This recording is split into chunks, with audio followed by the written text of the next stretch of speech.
Okay. All right, welcome everybody. Today is Tuesday, March 10th, 2026. The time is 4:33 p.m. and we are convened as the Provo City School Board of Education. We are meeting at 280 West, 940 North in Provo, Utah. We'll begin with the roll call. I'm Jennifer Partridge, Board President. Gina Hales, Board Vice President. Melanie Hall, Board Member. Elise Boyce, Board Member. Meg Van Wagenen, Board Member. Bailey Wickstrom, Student Board Member. Emily Harrison, Board Member. Terry McCabe, Board Member. Devin Daly, Business Administrator. Wendy Dow, Superintendent. Okay, and we want to welcome all of our guests and our cabinet and everybody who's here and who's helping with our meeting today. We want to thank you for that. Do we have a motion to convene our study session? I move we convene our study session. Thank you. Board Member Van Wagenen, do we have a second? Second. Second, Board Member Harrison. All in favor with aye? Aye. Okay, we are now in our study session. And we are going to begin by turning it over to Terry, who's going to do our board member training today. It's in the USBA's Foundation Principles of Effective Governance? No. A Guide to Effective Boards is what, their guide. But it's Appendix B, which is the foundational principles of effective governance, and that's on page 59 and not 65. Bonnie was able to change it. It basically has, it's kind of like a checklist of things. The first one is the board clarifies the district purpose, which we did a couple of years ago with the strategic plan. Check. The board connects with the community.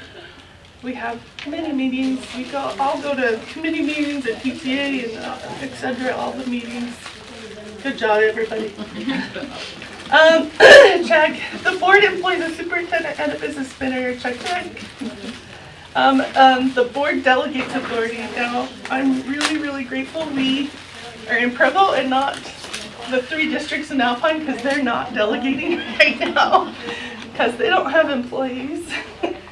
So thank you, all the employees who work for the school district, for doing a good job. Check. The board monitors performance. We're always, aren't we doing today, the middle of the year testing is on the agenda. We're doing all that. Good job. Check. And then the board takes responsibility for itself. That's kind of an ongoing thing. It's not like you can't really check the box.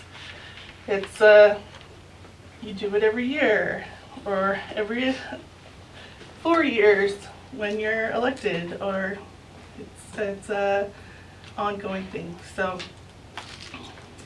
keep doing a good job, everybody. That's my Okay. Nice. Thank you, Terry. I appreciate every week or every meeting we have the opportunity to just kind of remember what our role is and why we're here and all those things. So thank you for that reminder. All right, now we will move on to item number 5. We're going to start with our school report card results. Then the next item is middle of year data. So Wendy, can you start by just explaining the difference between the 2 types of data we're going to be Yeah, I'd be happy to. I'm really sorry, but I'm going to talk a lot this board meeting, so you're welcome. School report card data is all about end of year data. It comes out, it gets finalized pretty late. So this is all about 2025 end of year data. So it's all of the tests that were taken last March, April, and May. And then they scour through it and make sure it's, we like to call it clean data. I don't want to hypothesize what the other parts of the data would be, but they clean the data, they scour it, they make sure it's accurate, and then they give us our actual accountability screens that you can go onto the data dashboard and get information about. So it is older data. However, as we'll see kind of as we talk about the action plan and whatnot, you'll be able to tell that it still informs our practice quite extensively as we're moving into our next year. There's some things that our principals and our district leaders have kind of discovered in this process.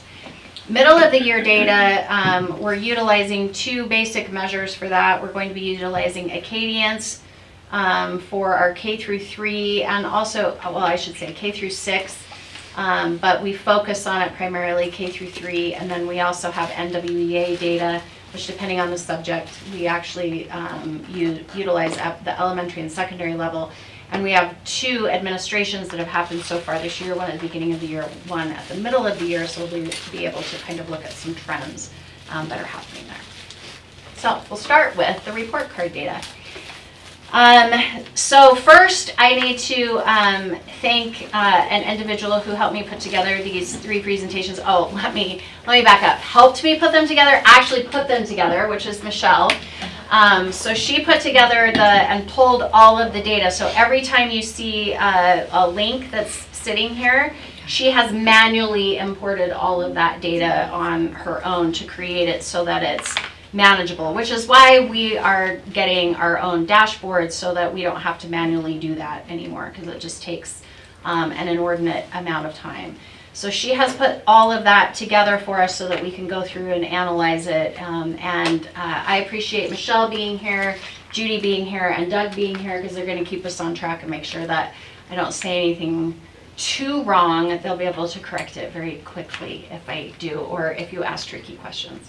So we wanted to start by just looking at our strategic plan goal, which was to increase the percentage of students achieving proficiency in core subjects by 15% within 5 academic years. So these would be the goals on the left-hand side. ELA stands for English Language Arts, MA stands for Math, SCI stands for Science, and those would have been the targets for us to meet in 2025, and then you'll see where those percentages actually end up.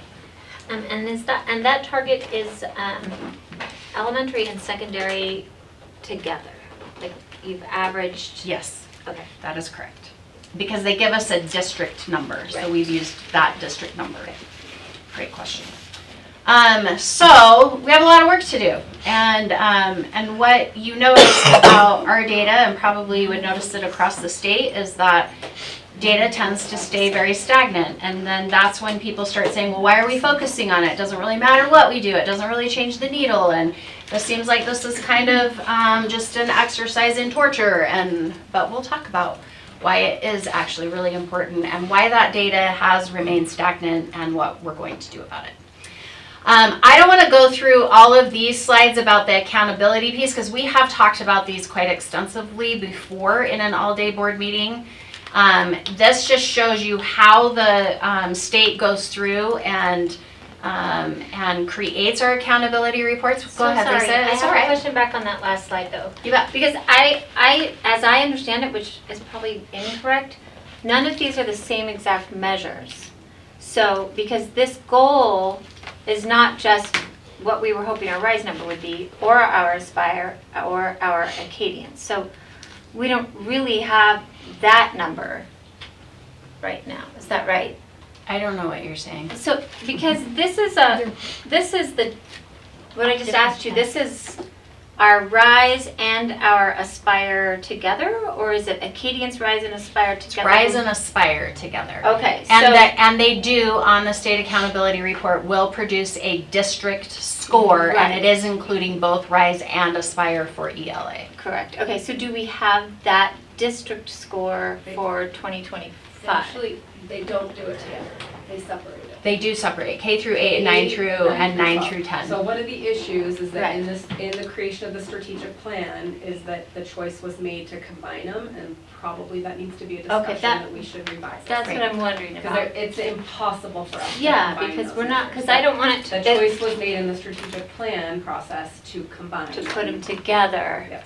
And that, there's no way for us to report Yeah. one number. And how were they combined, just like averaged, or like? You can't average an average. I know, that's why I'm wondering about And you this. can't do that, so they're not the same test. So we can't Right, so I'm report- just wondering what, in the strategic plan, when we came up with that baseline number, how was that? I wasn't part of that, I'm not sure how. the board decided I don't that. remember the conversation Okay. about it, Lisa. I honestly don't. No, that's fine. I just want to make sure when we look at this though, that do you know what I'm saying? That we have the same measure on the left side that we look at on the right side to see how we did. And I don't think we do right here. We can't, it's not possible. So with then state can testing. we, I would love at the end of the conversation to say we need to then split that number into Yeah. into numbers we can actually compare against our progress. Can I ask a question about that? So even though there are different tests for different grade levels, aren't they all trying to test the level of proficiency Yes. of our students? Yes. Okay. So, I mean, in that way, I can see how they can, somehow we can get those in the same category. But I am wondering, is Aspire a much harder kind of a test? Is it not truly measuring their proficiency, or are we just not doing well at the older grades? Aspire is not based on grade level standards. So Aspire is a predictor of how you're going to do on the ACT. Okay. And so it's not necessarily aligned to Utah standards. Now the Aspire Plus does have questions in it that are supposed to be tied to the standards, but it is also a predictor of what that's going to look like on the ACT. So the Aspire is a good predictor of how you're going to do on the ACT. It's not necessarily that, this is the argument our high school teachers make all the time, is Aspire doesn't align with my standards, which is why the state just chose to move away from Aspire and they're going to RISE. So they will not have Aspire anymore for 9th and 10th grade after this year. Because I was wondering about like NWEA, would that be a measure that we could It's say? not tied to standards. It's a norm reference test, so it's not a criterion reference test. Thank you. I think what I would pull from this, generally speaking, is that we are not performing, we don't even meet the state averages on most things. So that's a problem. So as I'm looking at this, that's what I look at in terms of Provo City School District definitely has the capacity, or should have the capacity, to meet and beat the state averages on everything, and we are not. And so that means there has to be some things that need to be done, especially because we do know that there are schools and districts that are doing that. And so, and I don't like to walk away from that and say, well, we can't do that. That seems silly to me. Of course we can. Okay, so as we go through the accountability report card view, you will know, you can look at this on the data gateway, so you can pull it up, you can type in USBE data gateway, and it will take you straight to a site, and you can type in Provo City School District, and it will pull up all of our results on the report card view. It shows your percentages, proficiency, growth, it divides it out by subject area, and it also shows the points. There are indicators that are also reported, but they are not part of the actual accountability report, such as what is the percentage of students that participated. That number needs to be, in general, higher than 95%, which I believe we're meeting that number. We actually do quite well in comparison to other districts in that, so that doesn't stress me out too bad. And then early literacy, and we'll talk more about that as we talk about our early learning plan and Acadience. You could add, if you wanted to, things like attendance. You can add different things to it if you want to, if you want that to be public on there. This just gives you an outline of all of the different student groups, because they might be abbreviations that you might not be familiar with. We'll go through that, and then you'll notice how the points are tallied. You have table 1 is for middle school and elementary school, and notice this will be 3rd through 8th, and then you have high schools, which is just 9th and 10th for this particular portion of it. Notice that your high school, you have this other factor that's called post-secondary readiness, which includes graduation rates, ACT scores, how many AP and CE courses are being taken, and how many students are completing a sequence of 3 CTE classes in the same pathway. And then this kind of shows you what it looks like broken down a little bit more, just so that you know that 1/3 of each of those scores on proficiency and growth are made up of math, ELA, and science.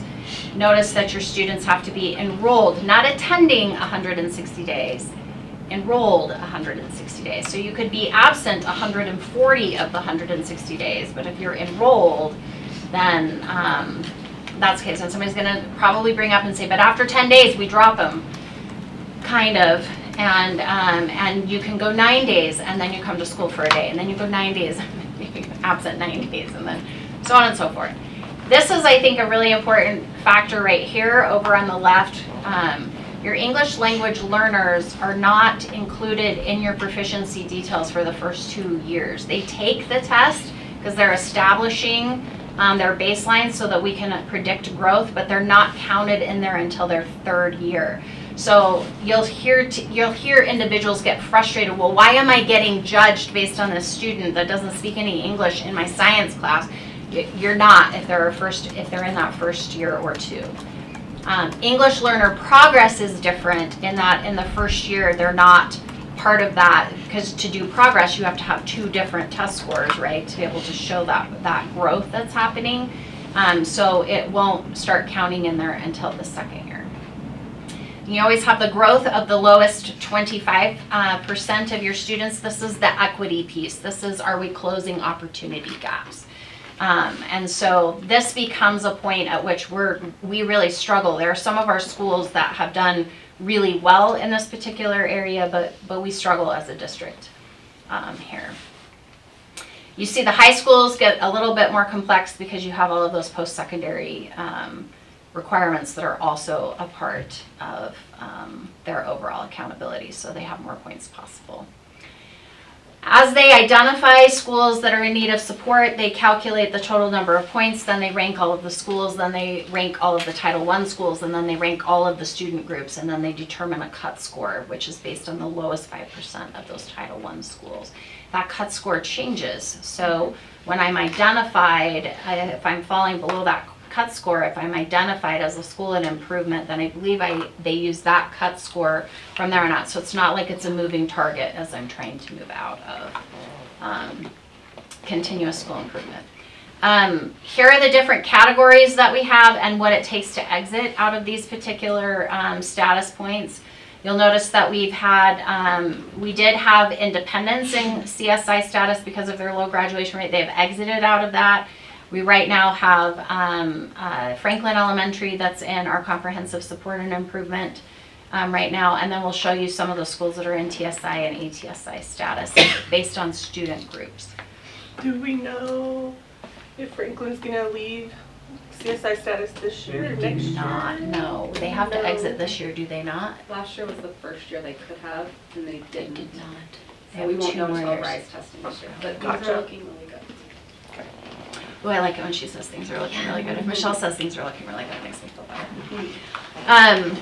We do have Provo High is participating in the Elevate Schools grant, and they are really focusing on ML students, particularly in their core subject areas. And so those teachers are undergoing quite a bit of professional learning, and there's walkthrough tools that are tied to it, and they're collecting quite a bit of data with that. These are our schools that are currently in ATSI status. So you have Shoreline for English language learners, students with disabilities, Centennial Middle. You can see all of those. HI7 stands for Hispanic. PI7 stands for Pacific Islander. You will notice a trend. Wow, weird that we struggle with our ML students, but also we struggle quite extensively with our students with disabilities. In talking with Nate Edvelson, our special ed director, one of the reasons why we have that issue is he would like to increase the number of students that are actually participating in state testing, because we tend to shelter them from that and think, oh, we shouldn't make them do that, and actually that's hurting us in that process. So that also indicates that in many cases, are we matching the rigor that we need to in our special education classes? And is that rigor appropriately preparing them so that they can show growth? They probably are not going to show proficiency in all of those cases, but it gets really depressing when you see a 0% proficiency line for students with disabilities. That's problematic, because just because you have a disability doesn't mean you can't become proficient in something. Does not mean you don't have the capacity to learn at grade level. It means that you're going to struggle, and there are going to be issues and barriers, but we can overcome those. And there's kind of this, I think our society in general kind of accepts that they're just not going to succeed. They're a student with a disability. They're behind. They'll never catch up. And we've seen that that's not the case if we do things a little bit differently. Amelia Earhart, remember this is based on last year's testing data, so in 2025 they actually got identified as a school that moved into targeted school improvement for their multilingual learners and also for students with disabilities. And so there's actually a trend that was kind of moving them in that direction. And then we have Franklin Elementary and Comprehensive School Improvement. However, we did have two categories that exited: Centennial Middle School for their ML students, for multilingual students. That was pretty outstanding. And also Shoreline Middle School for Hispanic students. So they exited that ATSI status in 2025. So it can be done. So even though people say, sorry, once you're there, you're stuck forever, not true. Could you just briefly speak to maybe the strategies each school used? I mean, not in length, but maybe just for the public, like what moved the needle for those schools? Do you want to talk more about Centennial? Centennial's just been so targeted in what they've done. So, Brooke led them really strategically for several years in really identifying individual students, these students by name, by face. They did some really cool professional development, literally with the faces of the kids in their classes and what skills and strategies those kids needed to work on. So I think the only way to get out of this, I shouldn't say the only, you can't get out of this status without the whole school support. It's not one piece of that pie. So their ELD classes are really strong there, and we have really good curriculum and supports in the ELD classes. But in order to exit, it's the whole pie. So it isn't just that ELD class doing that. So it really is an indicator of the professional learning they did. There were lots of learning walks, lots of support with instructional coach, shared strategies amongst the whole staff that they were doing that were very common. But I would say, if I summarized it, it would be like they were all in on helping these kids. Like, that wasn't all in. They were, and that took time to build that collective efficacy, but I would say that was probably the biggest thing that happened. The biggest mistake people make about when a subgroup like MLs when we fall in that particular category, is they think it's just about them learning English, and it isn't. It's about their proficiency and growth in all of the academic areas. So if your academic teachers are not supporting those students very explicitly and very intentionally in other classes, and particularly those core classes, you will not see that growth happen with our ML students. I would state that Shoreline Middle School, I think, has been very, very strategic in terms of making sure their school is very welcoming. The culture of the school is, I don't know if you've been there, but it's a really positive place to be for kids. They feel very seen.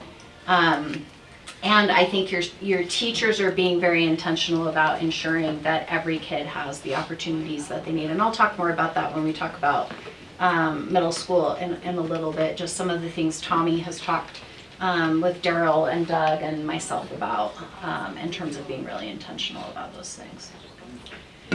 So when you get this kind of data, then what are some of the action items that we look at as a district leadership team? I think one of the things that you'll notice on school improvement plans is that because school improvement plans are a requirement, and because they're usually tied to land trust plans, which distribute that land trust money as well as TSSA money, they get really focused on how they're spending the money rather than on how we're changing the learning that has to happen and what that's going to look like.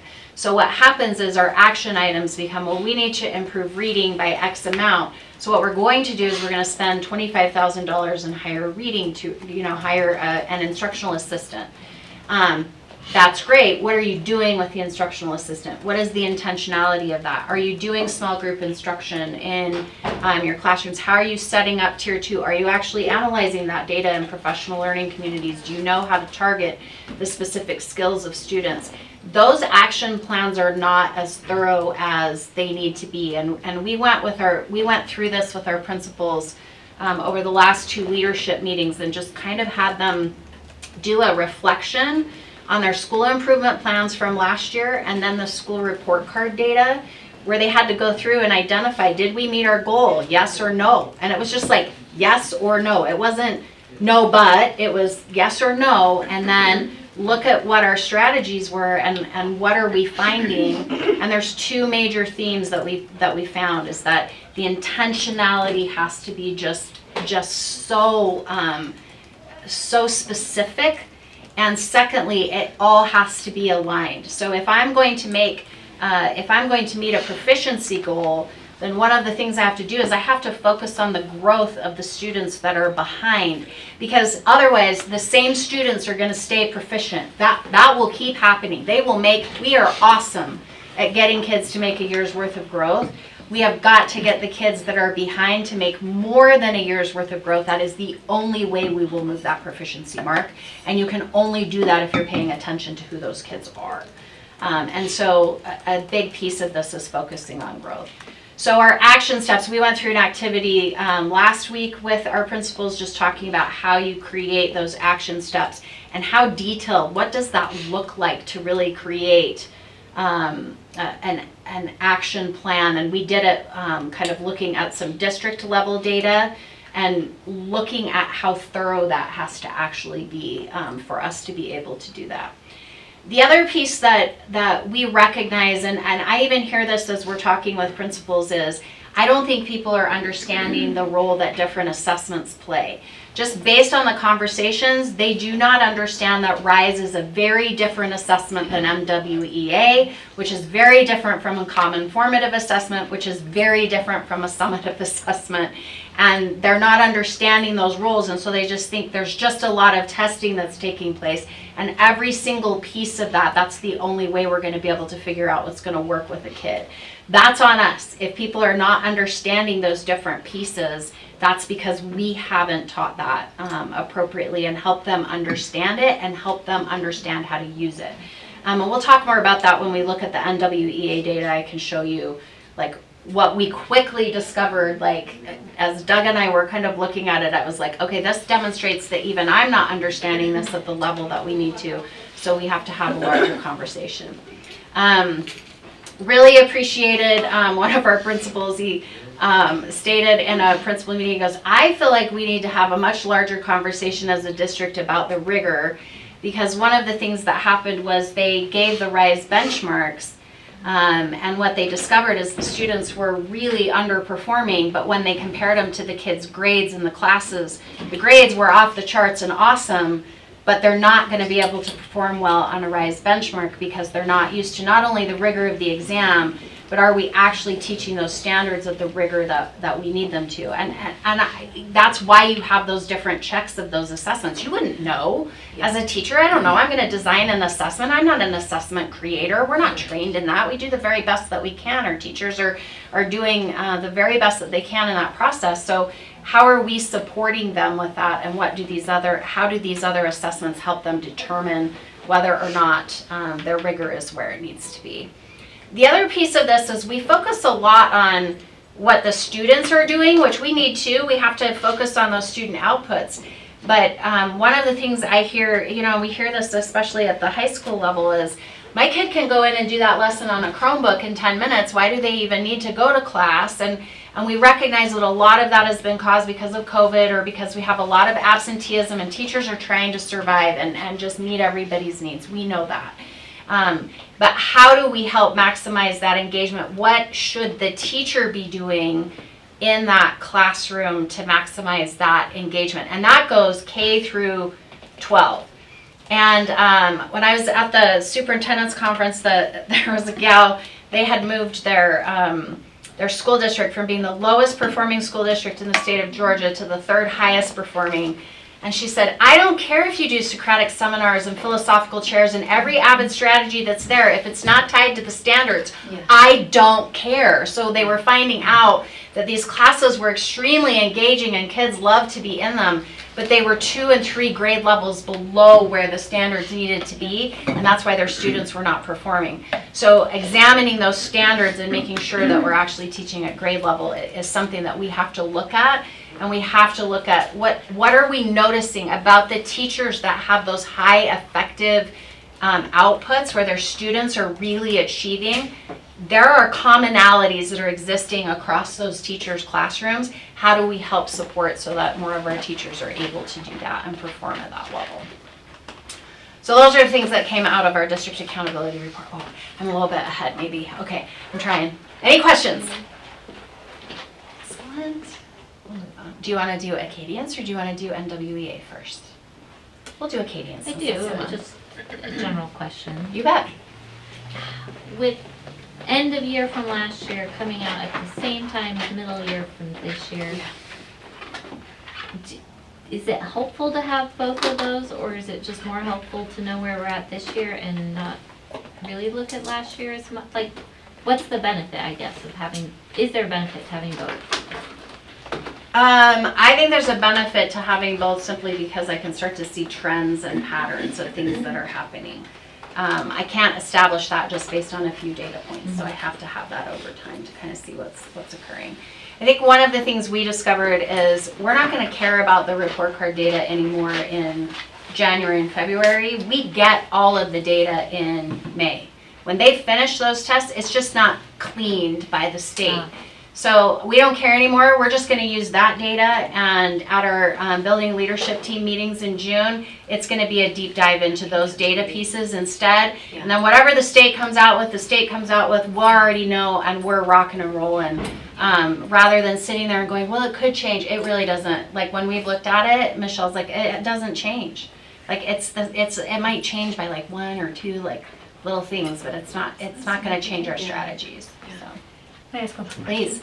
So just like kind of logistic wise, if we are needing to look at like, are the standards being met in our classrooms, across grades and schools, what does that look like? Is that like the principals then doing those assessments in each of their schools? I guess I'm just kind of, how do we make sure the how does that happen?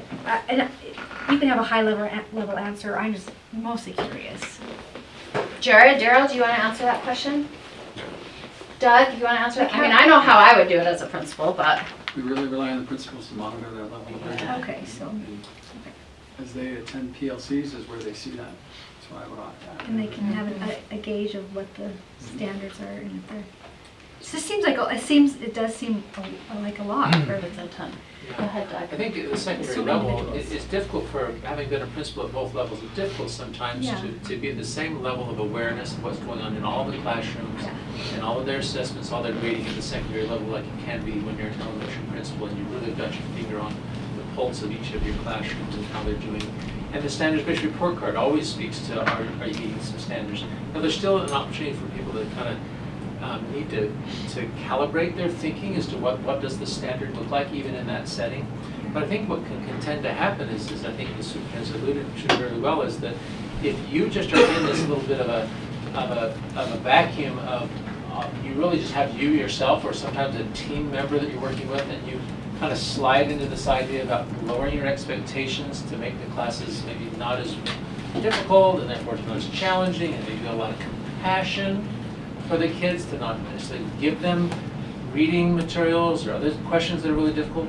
I recall when we were implementing a math curriculum a while ago in another setting, and we bought the vendors whole package, right? And we rolled it out, and we began to hear from principals, I don't know if Judy remembers this, their teachers don't want to give the assessments that are part of the curriculum we just bought. They're just too hard for the kids. They just don't understand the questions.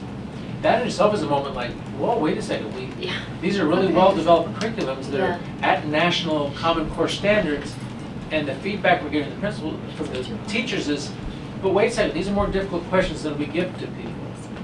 And so I think NWEA's kind of done another little bit of a cast of light on the idea of maybe perhaps our level, what we thought was good, a high majority of kids passing classes, but yet maybe not at what you call kind of a more nationalized standard of performance, is a wake-up call to us. That is, my argument, first and foremost, is for the time being, it is very healthy for us to calibrate ourselves as a system against national standards with NWEA. If you want to see a school who's going to work just later this month on using this information to even change curriculum and instruction between now and the end of the year, I'd invite you to go to some of our schools. I know I'm previewing with the coach tomorrow the work that's to be done at Centennial. We talked about Centennial a lot, but they've got they're even taking their end-of-year assessments now for NWEA. They want the data that bad so they can give them, like, this is what our kids did last week, and we've got 6 weeks left in the school year. This is a predictor of how they're going to do on their end-of-level assessment. Let's dig in now by kid to give them what they need to pass RISE at the end of the year. So that's powerful use of this data as opposed to saying, I don't know why we're giving these tests. It's immediate feedback that's going to guide instruction interventions for the kids between now and May, let alone saying, I don't know when we'll get around to looking at this data. Like, they're looking at it now. And then that will inform the practices in the classroom wrong, right? This will be really fast because I know we need to move on. And I think all what Doug was just saying, as well as what we've been discussing, what Wendy was saying, I think to me speaks to the fact that we need to be, as a district, right? We need to be looking at data. We need to be willing to look at data. We need to be proficient in understanding what the data means, and I think you guys are doing a good job of training on that. And I would also like us to make a push so that the district, including our schools, our teachers, our principals, that everybody understands that this is coming from our strategic plan, which is coming from us as a board, right? This is something, and maybe I'm not, if I'm speaking for the board when I shouldn't be, but I feel like our strategic plan says we need to do this and we need to have data points, and I want them to know it's coming from the superintendent, but I want them to know it goes all the way to the top. This is something I would like. I don't, it's weird for me to think I'm at the top of anything, except a pile of laundry, but I feel like that's going to be an important message that we need to figure out. How do we get this message to the schools that this isn't just Wendy and it's not just our assistant superintendents, it's the board. This is what we need to do in order to level up, and I think it's important for them to understand that. Oh, thank you. All right, let's talk about Acadience. So just so that you are understanding, Acadience is a screener, determines students' basic skill levels in reading and math. So this is determining, do I have like computational fluency? Can I actually read? Do I know the sounds of letters? All of those pieces. Not necessarily do I know the grade level content. It means if I'm reading at grade level and Acadience is telling me that I am, then I can access grade level content. So just because a student does really well on Acadience doesn't necessarily mean that automatically as a third grader they're going to be awesome on Rise. Now granted, you're not going to be awesome on Rise if you're not also awesome at Acadience. Like those two are going to work. But just because I'm doing really well on Acadience, there could be some things that I'm missing as we start moving to those other end of level tests. The other piece of Acadience that's really important is it tells us what specific skills students need and how we can intervene with it. And so that becomes the real power tied to it. So we have our Provo Early Learning Plan goals that are required by the state. We do have a state mandated goal that by May 2026, 60% of first through third grade students will make typical, above typical, or well above typical growth from beginning of the year to the end of the year, as measured by the pathways of progress. Our math first grade, that we're going to increase the percentage of our students that are green and blue. So green is like proficient, blue is like really mastery level. They're moving above benchmark by 7%. And second grade, same thing, 7%. So this is our math growth goal. 60% of students in first through third grade will make typical or better growth. At our middle of year, we've already surpassed that goal. So we're at 71.2%. So yay! Woo! Good job. And I do think one of the things that we've noticed as a leadership team is that because this has been part of the early learning plan, you see schools really paying attention to math. Wow, weird that when you pay attention to something, it tends to get better. That's what you see happening here. First grade goal, increase at or above benchmark by 7%. We have increased by 3% so far. So we have to reach that 69% by the end of the year. That's doable. We have a little bit of a stretch there. And then you'll notice you can go in and look at all of the Acadience data for math and reading and all of this amazing spreadsheets that I could stare at for hours and hours on end and have. And sometimes it makes, you can't do all the things, but you want to. Second grade, we have had an increase of 6%, so we're really, really close in second grade. So second grade is just right there. Some of the things that are going well, we'll talk more about this when we talk about our action items. Our teachers are administering Acadience, especially in reading. I feel like they know a lot more about the screener itself, what to do, how to use those strategies. When I go into literacy lessons, I am seeing 95 core being used. I am seeing all of those specific science of reading strategies happening. In math, they are utilizing those, but they're less familiar with them. And then progress monitoring in math is a little bit trickier because they do it a lot of times whole class, if I'm remembering right. And it was funny to talk with a group of teachers like, and it doesn't always get graded because So that's a piece we have to figure out as a district. Like if that's becoming the barrier to teachers being able to do that, then how do we help with that? What can we do to break down that barrier so that the progress monitoring in math can be as effective as it is in reading?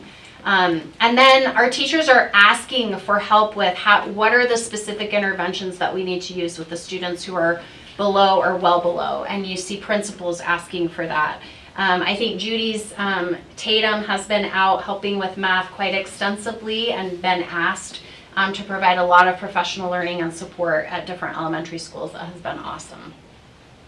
Our reading goals, one of the things that we noticed was our students are exiting kindergarten and they exit like they're on grade level, and then their beginning of year test data for first grade shows this significant plummet, and you would expect that to a degree, except it worries me. So as we've been talking, Judy has really headed up a kindergarten team that has been looking at not only placement and testing as they're coming into kindergarten and what that should look like, but also how do we need to restructure kindergarten as a whole to make it more rigorous so that it's a better preparation for first grade.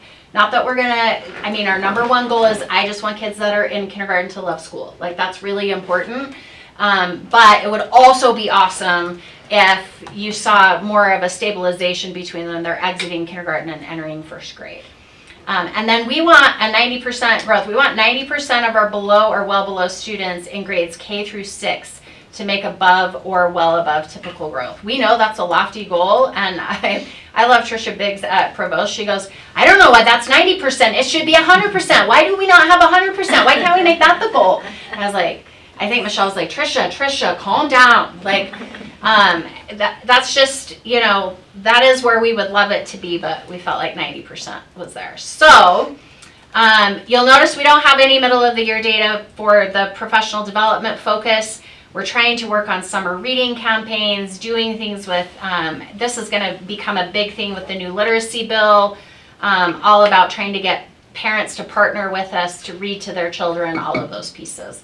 And then the reading goal 2, this is showing you, this is what percent of students are meeting that well above, what is that I'm trying to say? Above and well above. Well above and above. I was going to say typical, but it's not typical. The typical ones are not in those charts. And so you'll see that as being lower. So that's like a wah wah. That makes me sad. I have a little crying moment when that happens. So we have some work to do. The state goal is that 70% of 3rd grade students will be above benchmark on Acadience. That means that they are blue. We are currently sitting at 55%. I believe last year we ended at 58%, if I remember right. And so that concerns us as a district, that state goal is sitting at 70% of 3rd graders being above benchmark. And above benchmark doesn't mean they're above grade level. That really means that they can access 3rd grade content in terms of standards. It concerns me that the new bill has shifted that focus a little bit. So if you look at the new bill that will go into effect, I don't think it goes into effect till 2030, 2028. He says that it go into effect next year. Okay. So. But it's 80% of 3rd graders reading at or above benchmark. This would include the greens. That concerns me because those greens are not going to probably be able to access grade level content. But this shows us that middle of year we would be at 70%. So we do have more of those students in the greens. And that by the end of the year we would want to be at 80%. We'd still probably, I don't see us probably moving 10 percentage points between now and the end of the year. What this demonstrates to me, this isn't a 3rd grade issue, right? This is what are we doing in kindergarten? What are we doing in 1st grade? What are we doing in 2nd grade? Is all of that very intentional? Are we seeing areas where we're struggling? Like we noticed in 2nd grade, we have this kind of district-wide 2nd grade dip. What's happening in 2nd grade? Why is that happening? What supports need to be in place? And how do we respond to that as a district? What I don't want teachers walking away from this process thinking is, this is all on you. You figure this out. No, it isn't. This is a system issue. This is a district issue. What do we need to be doing as a district to support our principals and to support our teachers so that we can meet those goals? That becomes really important. We're reviewing that data. We've talked a little bit about the kindergarten district team. And then identifying those teacher teams. We have teacher teams that are effectively moving those, that are closing those opportunity gaps and moving our reds and yellows to green and blue. Our teachers want to hear from those teachers. They tell me that all the time. They're like, please, for our professional learning, can I hear from this grade level team or this grade level? What are they doing? And we probably do need to look more extensively at second grade across the district. What adjustments do we need to be made? Are there more resources that need to go to those teachers? Do we need more targeted support for them? What does that look like? That isn't just a, hey, you guys all need to figure it out and suck it up. It is, what are we not doing to help support our schools and our teachers? Because it is a district-wide piece of this. We also need to make sure that our schedules at each of our schools provide for progress monitoring, and especially at our highly impacted schools, like at Timpanogos, that progress monitoring can become really overwhelming. So what supports are we providing to help them schedule that? What does that look like? Making sure our Tier 1 literacy lessons are designed around the literacy framework and that teachers are understanding all of those components and why that's so important. And then Judy's team has developed some walkthrough tools for both math and reading for principals so that they can go through and actually not just see that, say, the science of reading is happening, but what should effective vocabulary instruction look like? And when students are struggling, what are the teacher moves that I should see so that we can provide that support? And then just utilize, we have a lot of really high performing groups within our district.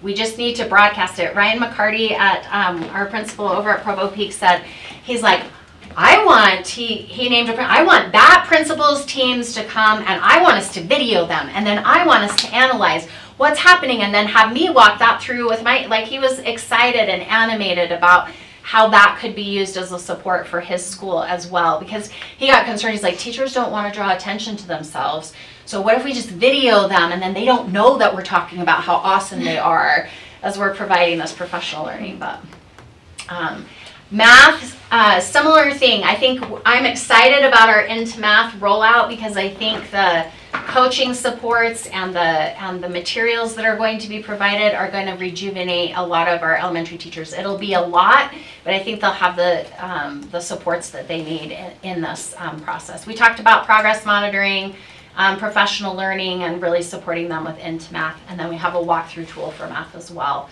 But we got to make sure that our teachers know what it is we're looking for first. Nobody likes a gotcha. Well, how come you weren't doing that? I didn't even know that was supposed to be a part of this instruction. Like, that's not effective either. So, and then we have all of these district level, items. Having teaching principals how to have a critical conversation in terms of, how do I support a teacher in how to help them be more effective without that feeling like the teacher is a terrible teacher, right? But how are we going to help you get the skills that you need? And then helping us focus on that growth as much as proficiency. We even talked about, is there really truly an expectation of our teachers to explicitly use data? I believe that there is. But are there individuals that are not doing that at the same level? What supports need to be provided there? Are we really engaging in that PLC process and progress monitoring? Anyway, master schedules, all of these pieces, and this will be kind of our task in the next month, is to prioritize 3 things that are going to have the greatest impact as we move forward. Every time I look at it, I'm like, well, we got to do all of this, and everyone's like, no, we should pick 3 things that we're going to focus on, and that's why I'm grateful for my team. So I think that's it. Questions about Acadience? Oh, I only have 7 minutes to go through NWEA. Do you think I can do that? That was actually on my list. There's a lot here. How are we going to narrow that down to 2 or 3 so we don't overwhelm everybody? So I'm glad to hear that. Do you want me to answer that, or? Yes, how are you going to narrow it down? I think the number one key thing that we have to do is make sure that everybody understands what really great Tier 1 instruction looks like, and we actually need to provide the specific feedback that matches that as we're going in and observing. So many times, even when I go into a classroom, I'm just like, oh, that was so great. It was such a good lesson. Wouldn't it be great if they got specific feedback from their principal, from their instructional coach, and it was focused on these specific areas, and they could start to see that data improve, because I think they would. Are we ready to roll out fast enough? You say there are good teams that we could video. Like, can we get this done with it to make a difference for the rest of the year? Like, I know you said Centennial, like, they've got a plan for 6 weeks, right? Can we do that district-wide? Michelle's like, yes. I believe anything Michelle tells me, most of the time. Once in a while she says I'm smart, and then I don't believe her, so then I don't. You guys are superheroes. I do think so, and I think the bigger piece is, can we get some things put in place so that principals have resources to kick that off at the beginning of the school year, so that they can start to work with teachers right at the beginning, right? Like, this is what we're looking for, this is what this is how we're supporting you, this is what this looks like. Because if we wait until first quarter starts and then you're gathering videos of teachers doing well, then you're not showing that until December, January, right? So there is a sense of urgency that comes from it, but we definitely can. Lisa? I did have one question. I know for the end of year testing, the state testing, the parents can opt out of that. Does that impact sometimes, because I know, like, I'm looking at, like, you have 100% of your students who did this Acadience testing in this one grade or whatever. I was looking through the schools, like, I feel like they're able to get every kid's data into some of those other measures, but then parents can opt out of that final testing. Does that sometimes negatively impact kind of our view of how we're doing, or do you feel like it's negligible in terms of who actually opts out of that testing at the end of the year? In general, your higher performing students are going to be the ones that opt out of that testing, or your special education students. Go ahead, Doug. Before Nate left, Nate that was did it, something yeah. he was worried about. Yeah. And he ran, again, it could be, there might be a It wasn't a national big deal. average, or Okay. like an opinion that was formulated by like studies across the country. He looked at our data Yeah. and ran that data, and it's a negligible to no Okay. effect Yeah. for who's Okay. opting out of the testing. They, in and our they district. can also opt out of Acadience too. Those same They parents opt can, out. yeah, okay, so I just wanted to answer, because someone actually asked me that question, and so I thought I'd bring it up here, Yeah. and hear from the He ran the core experts. list, Okay, yes, thank no. you. Thank you. Because sometimes you'll hear people say, well, if we just had these kids test, then our scores would be Yeah, better, and didn't it's like, think- actually. Okay, all right, thank Wendy, you. I would add to Jennifer's question 2 things. One, I think what's really good is we're getting momentum on using the same language when we talk about assessments with both teachers and principals. I think for so long we weren't all on the same page with what assessments to use for what things and why, and I think the reason I feel confident and we will get movement is because we're just more all on the same page. It's just taking a little more time, but we are more and more on the same page of why to use, which things to use, and we really do have good district structures in place. We just need to help people know what those are and use them. So I think that's why I say yes to your question. The second thing is elementary principals right now are involved in what's called change management. It's part of Senate Bill 127 reading law, and that's requiring them to go through a pretty in-depth needs assessment on their literacy, their own knowledge of literacy, science of reading, and their own reflection on their school goals and path, and that has sparked, I would say, even a massive extra, oh my gosh, kind of thing, and good reflection of like, oh, we do have this, but I forgot we had this, or I need to use this more. So I think there's like kind of a double middle of year heightened awareness for those 2 reasons. So I think, yeah. One of the things I loved actually hearing from that training that we went through change management was that the principal said, I didn't realize that we haven't really been very purposeful in going back and providing additional professional learning for teachers so that we keep reinforcing things. We were talking about a teacher that I observed that did a wonders lesson, and there were some, those kids were reading out loud, and there was an opportunity to bring in some phonics pieces and science of reading pieces, and the teacher was just correcting them as they were reading out loud. Instead, she could have gone back and said, okay, don't you remember when we did this vowel sound, and reviewed that and connected those 2? They saw those as separate. That isn't a flaw of the teacher. That's just, we gotta have a reminder that these are not separate things. They're all integrated together, and giving them the examples of being able to see that and do that. Okay, here we go. NWEA. Are you ready, Doug? He's ready. Okay. So NWEA is a computer adaptive assessment. So this just gives you some information about it in case people ask you. For kids that are performing above their grade level, it does get harder, and that's why they start to get frustrated with it because they've never taken a test that's hard, like ever. And so they're like, wait a second, this shouldn't be happening, and so then you see that frustration level happen. So we do have growth tracking because it is administered 3 times. You do have to have at least 2 administrations in order to get that growth, and then as you're going to go through and see this data, it is not a percentage, it is a percentile. Those are very different things. So like it says in the example, 72nd percentile means that I am outperforming 72% of my peers at that same grade level, but they're not percentages. And then the RIT score is what we often overlook, and I'll talk a little bit more about that, and Doug can chime in that as well. This just tells you where we're administering the NWEA, and we are in the 2nd year of administration.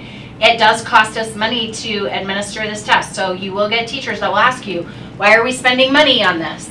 Couldn't this be an area of savings if we just got rid of NWEA? I would really be opposed to that, particularly at the secondary level, because we have so few data points to be able to help support our students in this process. So, and whenever I bring that invoice to Devin, she's very nice, but she does have a little bit of a heart attack when I bring it to her. So, yeah. So one of the things that you'll see is we've got, so reading, there is a language usage piece, but not all of our students take the language usage part. So we do the reading, math, and science.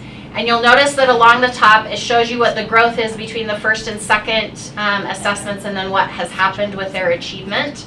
And you can see that across the different grade levels.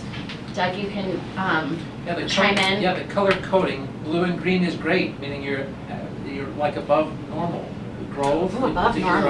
Right? Like that, to be in the yellow zone is kind of in that like average, like you're in the bell. This is bell curve stuff. You can picture, if you've had any basic statistics class, this all happens on bell curves, and that yellow part is the highest top of that bell curve, and then you've got both ends of that, the blue and green on one side in those standard deviations, and then you've got the orange and the red over there. It's not closely, tightly aligned with that, but that's the concept behind here.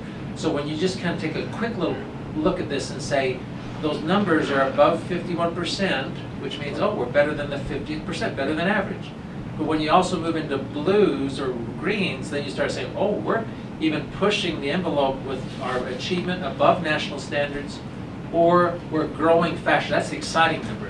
When we're growing faster than others, it means we're closing gaps of achievement for groups. This is in the holistic list of all the 7th graders, for instance. You see at 795, that represents probably all the 7th graders district-wide. Now we have more 7th graders than that, but the only time they'll show up on this report is if we have 2 administrations.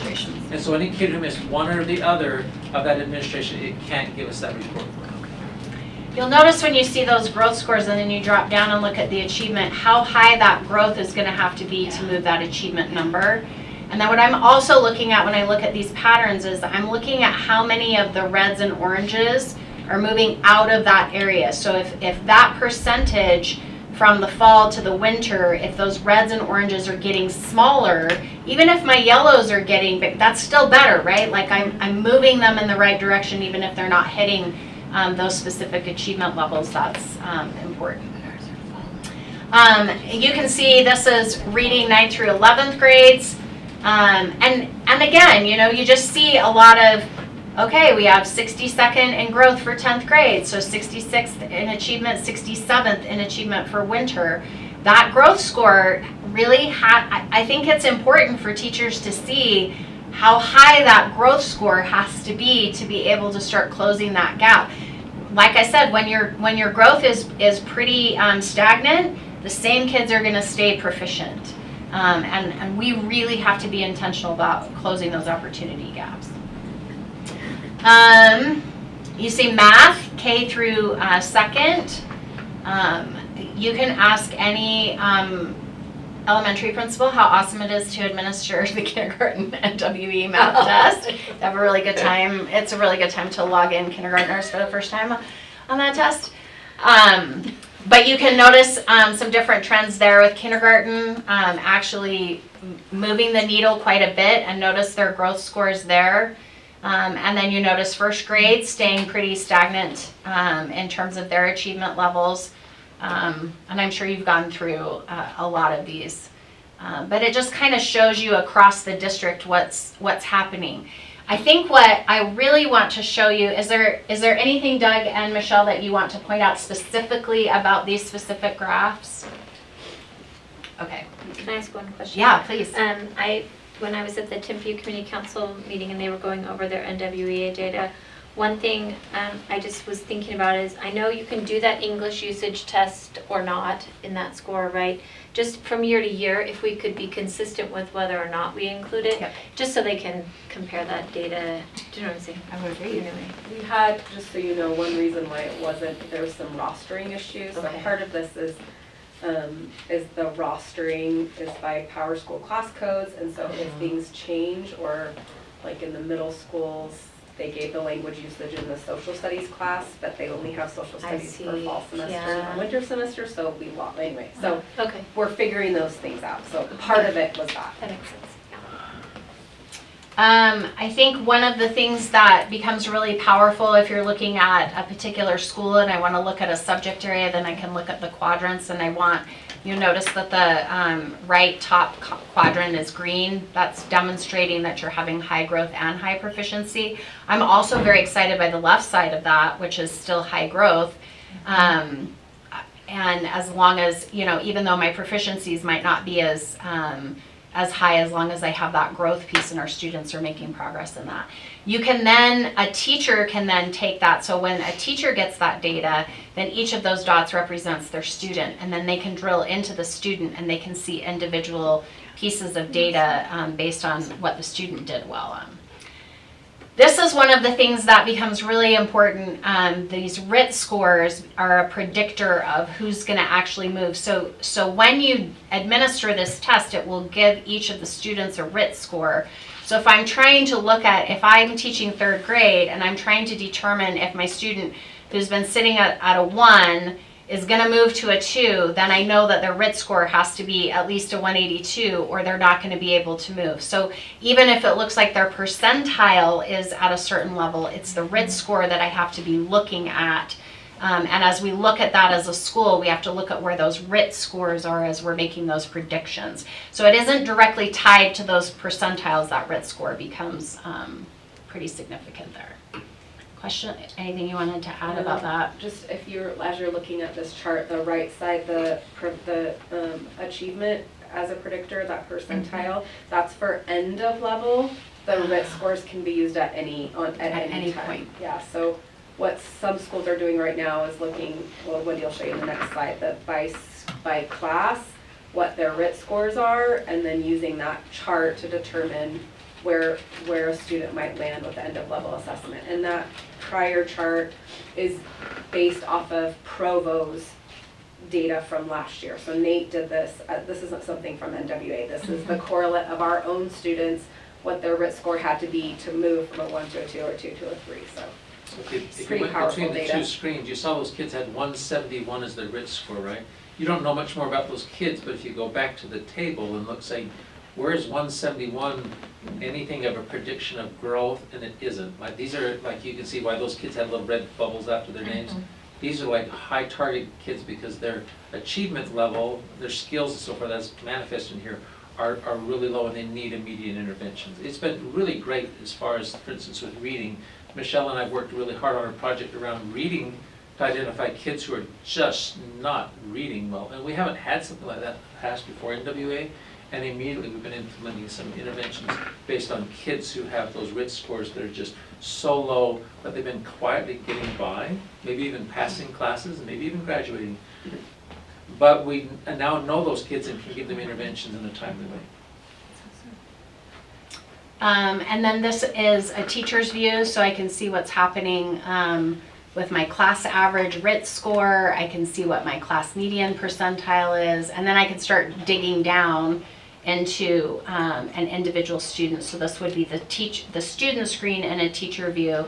And this piece right here in the middle is showing me where the instructional areas are, and it will give you at the top here, you probably can't read this, but it'll tell you what specific areas to start focusing on, and you can drill down. This is the piece we haven't taught teachers how to do this. So when we're talking about the use of NWEA, the teacher's questioning of it isn't because they're being difficult, it's because we haven't taught them how to use the data.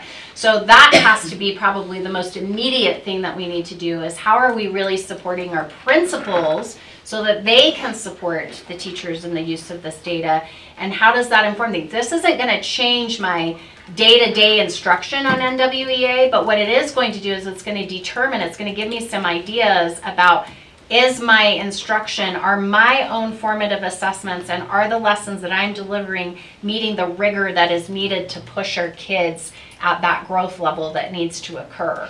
And so it gives us some really good information in that respect.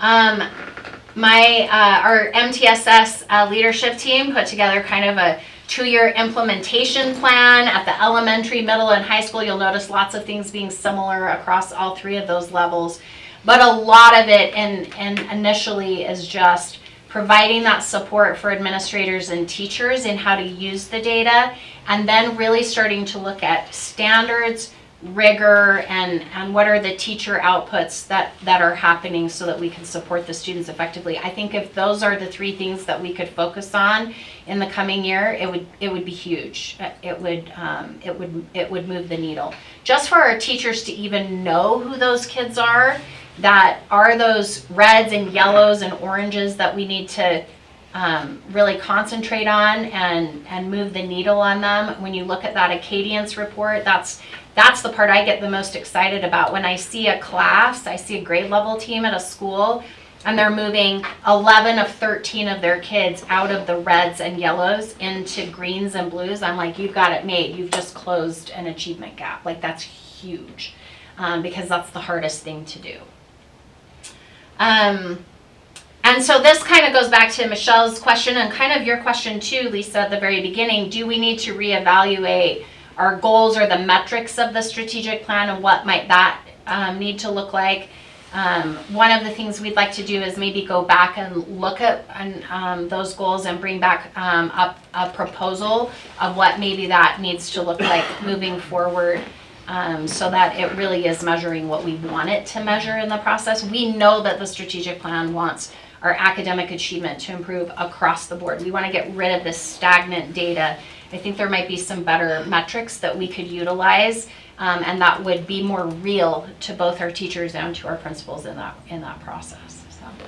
Yeah, and if whatever that is, if it's the same thing that when they're doing their school improvement plans, that their numbers are all, we're all looking at the same set of numbers. I think that would help everyone. Yeah, we've kind of told them, like, and they're like, but the strategic plan asks us to focus on Aspire, but we really want to focus on growth. And so and I'm like, if you focus on growth, it will take care of itself. But they're like, but how are we, like, how do I know that this is going to happen? They want that connection, which is awesome. Like, I think that's amazing. So I'm glad they're asking those questions. And the data that gets sent home with parents from their middle of year is the Acadience data. Is That's that correct? And then they just did their parent-teacher conferences. Yeah. And some, like I know Centennial sends home the parent report for the NWEA, which is similar to the teacher view that you saw, which is a really, really great report. That's awesome. So I think communicating that beyond Centennial maybe and just helping inform. I think parents the really middle schools appreciate have a similar that. report they could, or the second, anybody using NWEA. Yeah, I think that's great. And I'll add to that, my son who's at Centennial, the NWA is on his radar. He's been talking about it, and it's just part of kind of what he knows that's what's expected, and feels like he wants to do well. You know, like that's been discussed clearly with him. Yeah, it has to be part of that whole school culture for it to work. It's been nice to hear. Yeah, that's awesome. Glad to hear that. Okay. Any other questions? Look, you're ahead. I don't know if I am ahead. Oh, that would be amazing if I am. But. So I just want to say, first of all, thank you to you and everybody who's put all this information together and bringing it to us. I think, as Gina mentioned earlier, like, we are focused on our strategic plan. There's a reason we put the plan in place, and so now they get some updates on where we're at, and just remembering that behind all this data are individual students. And it's so important to all of us, I know the teachers included, like that we want our students to be successful, we want them to learn, we want them to grow. So how do we then take all of now how this data informs, how do we then support our teachers in getting them the tools to be able to do that? And I love hearing that, like, we're starting to get on the same page of how we talk about it, so I can just see some positive momentum building and good things ahead with all the plans that you guys are continuing to roll out to support our teachers and things. Are there going to be things at this next PD day related to some of this to support our teachers? So what's happening at our next PD day is their elementary teachers are all getting into math, so they're focusing on the new curriculum and how to utilize all of the resources so they can kind of get a jump start on that.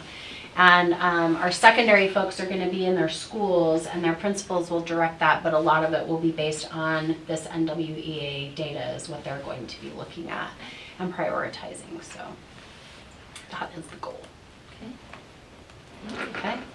All right, shall we move on to item 7, our update on middle school honors classes. Okay. Oh, I didn't want to share. I just want to show it. Here we go. There we go. Okay, so we're going to give a little bit of an update about what's going on with middle school math and ELA. We've talked about CAS and the reboot, and so then the next question comes along as to what are we doing for students as they move into middle school? What are we doing for students who even aren't in CAS and want additional challenges, and what does that look like? And so I wanted to line this out kind of with, I separated it between math and ELA, laid out just some of the concerns that have come up over time. I don't want to necessarily do like we did with CAS where we go through a whole history of what's happened because each of the middle schools are a little bit different. But just some of the things that have maybe caused us to pause and not moved forward with some things, and then what our teams are looking at for next year. So some of our challenges are that it's created some challenges for our middle school principals and potentially high school principals with the master schedule with all of the different math offerings. I'm going to have this class, which is 8th grade math and secondary math 1 compacted. Then I'm going to have secondary math 1. Then I'm going to have secondary math 1 and secondary math 2 compacted. But then I'm also going to have secondary math 2. And when you're trying to schedule that with a middle school schedule, that gets really, really tricky really, really fast. So we want to make sure that we're still creating some challenging processes for our students, or challenges that students can have access to without creating a burdensome master schedule. We also know that traditionally in CAS we've had that acceleration that has happened in the elementary school that's causing our students to finish AP Calculus as a sophomore, which creates all sorts of other issues that happens once they get to the high school. So, and I think in our CAS document, Tatum had laid out some of the research about accelerating math too early, and that we really need to be going deeper into the math, and that's really what we're focusing our new program on. It also creates challenges for students to continue that advanced coursework once they reach high school, because, okay, I take AP Calculus, then I take AP Stats, now what do I take? Like, now I've got to actually go to a university to take some of those 2,000, 3,000 level math courses. And some students are in a position where they can do that, and others are not. So then that creates an equity issue. That acceleration can also create challenges for students who do not immediately enter college after high school. For example, if a student serves a mission, and then they've got this math gap that's occurring, so that creates some challenges. We've also had some inconsistent offerings across our middle schools for math. And our elementary math teachers under our current model for acceleration were required to have this level 2 math endorsement. So with those shifts, it kind of fixes some of those problems. So these are some options that we've put in place. So the idea would be that at our middle schools, and this would be at both Shoreline and Centennial, you would have those courses offered for 7th and 8th grade, and obviously students with disabilities are going to have additional supports that would be in place for them. But as a 7th grader coming in, I could take a 7th, 8th math compacted and do that in a given year, and then I would move to secondary math 1 And then secondary math 2, usually at the high school, sometimes they have an honors track, sometimes they don't. This just depends on the school. Our 10th grade moves into secondary math 3, but they have to add those pre-calculus elements into it, or they take pre-calculus instead, and then they move into AP calculus, so on and so forth. Let's say a student isn't ready to accelerate quite yet, then they could take math 7, and then maybe they're just knocking it out of the park. Then they could compact 8 and secondary math 1 so that they're still on track for that advanced coursework. Once they're hitting high school, those options for advanced coursework becomes really interesting because they can do, if I don't want to take AP Calculus because I'm going to go and be a history major and I just want to do concurrent enrollment 1030, 1040, I can do 1030, 1040, be done with math and never have to worry about it ever again, except that you still will do math every day of your life. It just probably won't be, calculus per se. But, and we can explore more of what the high school options are at Timpview and Provo at a later time, but I just wanted to lay that out as to what grade level options would be, and then those options for acceleration in the process. We could have some students, and I think we always worry about, well, what if I have a student who's just a rock star at math, and they're going to be all the way done with 8th grade math by the time they're in 6th grade, and they're ready for secondary math 1 and whatnot. Those are going to be a handful of students, and we would meet those needs as needed. Like we will work with those parents to figure out how we can support them in that process. I think the concern that we have from parents is that we're just going to say, well, I know that you're way beyond math 7, but I'm still sticking you in math 7. We'll figure that out as that goes, but we're hoping that with the greater in-depth that we do at the elementary school, it will help them have a deeper understanding of math and then move into it at the middle school. I had a question. You bet. Do you have to take AP Calculus and then take AP Stats? Or can you avoid AP Calculus and just go take AP Stats? You could just take AP Stats. Yeah, you don't have to take okay. AP Calculus. Yep. I Don't have hate to. calculus. I'd rather take statistics. Yes, you could definitely take statistics. And calculus is really helping students, for example, if you want to get all of your quantitative GEs done, like it does that, but so does 1030, 1040 if you're in a non-business or non-science major, so and 1050, 1060, then set you up for those more advanced math courses depending on if you're going into a business field, a science field, engineering. And that's where your counselor has to be really like asking the right questions to make sure that we're getting you into the right place and not just assuming that well, you're on this pathway or you're on this pathway. Really be asking those questions. So, go ahead, Lisa. So pre-calculus, I don't think it's meant to be synonymous with SM3 typically, is that right? They often take them separately, but I've seen many Right, I'm just curious places about where they just infuse the pre-calculus into secondary math 3. But do so we do that here? Okay, that's what I was wondering about. And then I just was going to insert, because I think this is true for a large number of kids who are pushing themselves on that. 1050, 1060 for most of those kids is something they will take before they take AP Calc, because it's missing, there's pieces kind of not really in our state math curriculum as thorough for math, and so if you're going to stay in math fields, for example, they will insert that before AP Calc. So You would have just so to that have- they have that yeah, as an option, and absolutely. of course they can, because they don't Absolutely. have to do AP Stats or Lin-Al. yeah. But just so that people know, that's typically in the lineup of SM3, 1050, 1060, AP Calc, Yep, BC. Like if you're gonna not do AB and then You bet. BC and you're just gonna do BC, that trig piece that's in that 1050, 1060, which is really gonna fill in sort of a bunch of holes, frankly, in that state math curriculum to date. That 1050, 1060 class, the rigor is so high, and it also gives you 2 years of consecutive math credits for the whatever Regents is called, an opportunity scholarship. So to qualify for the opportunity scholarship, you need 4 years of consecutive math. So for a student who's maybe doesn't see 4 years of classes, if they do 1050, 1060, it gives you 2 years of consecutive math on the opportunity scholarship. So if you've stopped math your junior year even, you could still have 4 years of That's consecutive correct. math, as That long counts as you for did both. Yep. 1050, 1060. So just so parents and people are aware that that's typically also used as a pre-calculus class. Yeah, between and I wasn't trying to lay out really Yeah. high school options. I was trying to lay out what the middle Yeah. school would look like so that people could understand those pieces, and then the high school piece Yeah. comes after that. So Okay, so let's talk about how are math students placed. Use of data, proficiency on end of level assessments to enroll in an accelerated math track. NWEA math scores would also be utilized.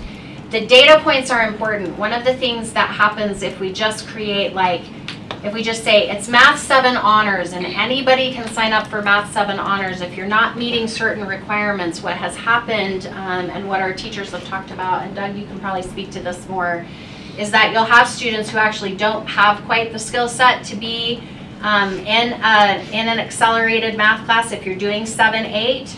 And so then what happens is the teacher ends up having to slow down for several of those students. So in math, it becomes important to be utilizing those data points to be able to determine who can enter that course. I think that's why it's also important that we've created several different entry points of when a student can accelerate, because we're recognizing that a student might not be ready to accelerate in 7th grade, but all of a sudden they wake up in 8th grade and they're ready to roll. And maybe they're going to be ready to roll more in 9th grade. They can accelerate at any one of those points in time. So, Melanie? If a parent opts them out, how do we know where they're at? Like if they're not doing. I would require them to do. They're going to have to do something. They have to do the NWEA math if they're not going to do the end of level test. So there is in state code that says that if it is a course that requires certain prerequisites, you can expect that the student has to be able to demonstrate that they can perform at that level, and it has to meet what we require of everybody else. So, and then, okay, we already talked about the acceleration. See, I'm trying to stay on track. Okay, so let's talk about ELA for a second. We had some inconsistent offerings across middle schools for English language arts. We had different verbiage at different schools. Some it was just honors, some it was gifted, some it just didn't feel like there was a consistency. It was very teacher driven. There was inconsistent in who could enter into those advanced ELA courses. And students who wanted the rigor in ELA may not necessarily be able to access it at their school site. Inconsistent expectations from teacher to teacher because there is no quote unquote honors curriculum or gifted curriculum at the 7th and 8th grade. So teachers were left to figure this out, and they did. They're awesome. They step up and do what they need to do, but it was very teacher dependent and school dependent, and so we need some consistency, and especially some consistency as we're preparing kids from middle school to high school. I think some of the concerns that I heard from parents is my kid going to be ready for the rigor that they're about to experience in high school, and how are we preparing them for that?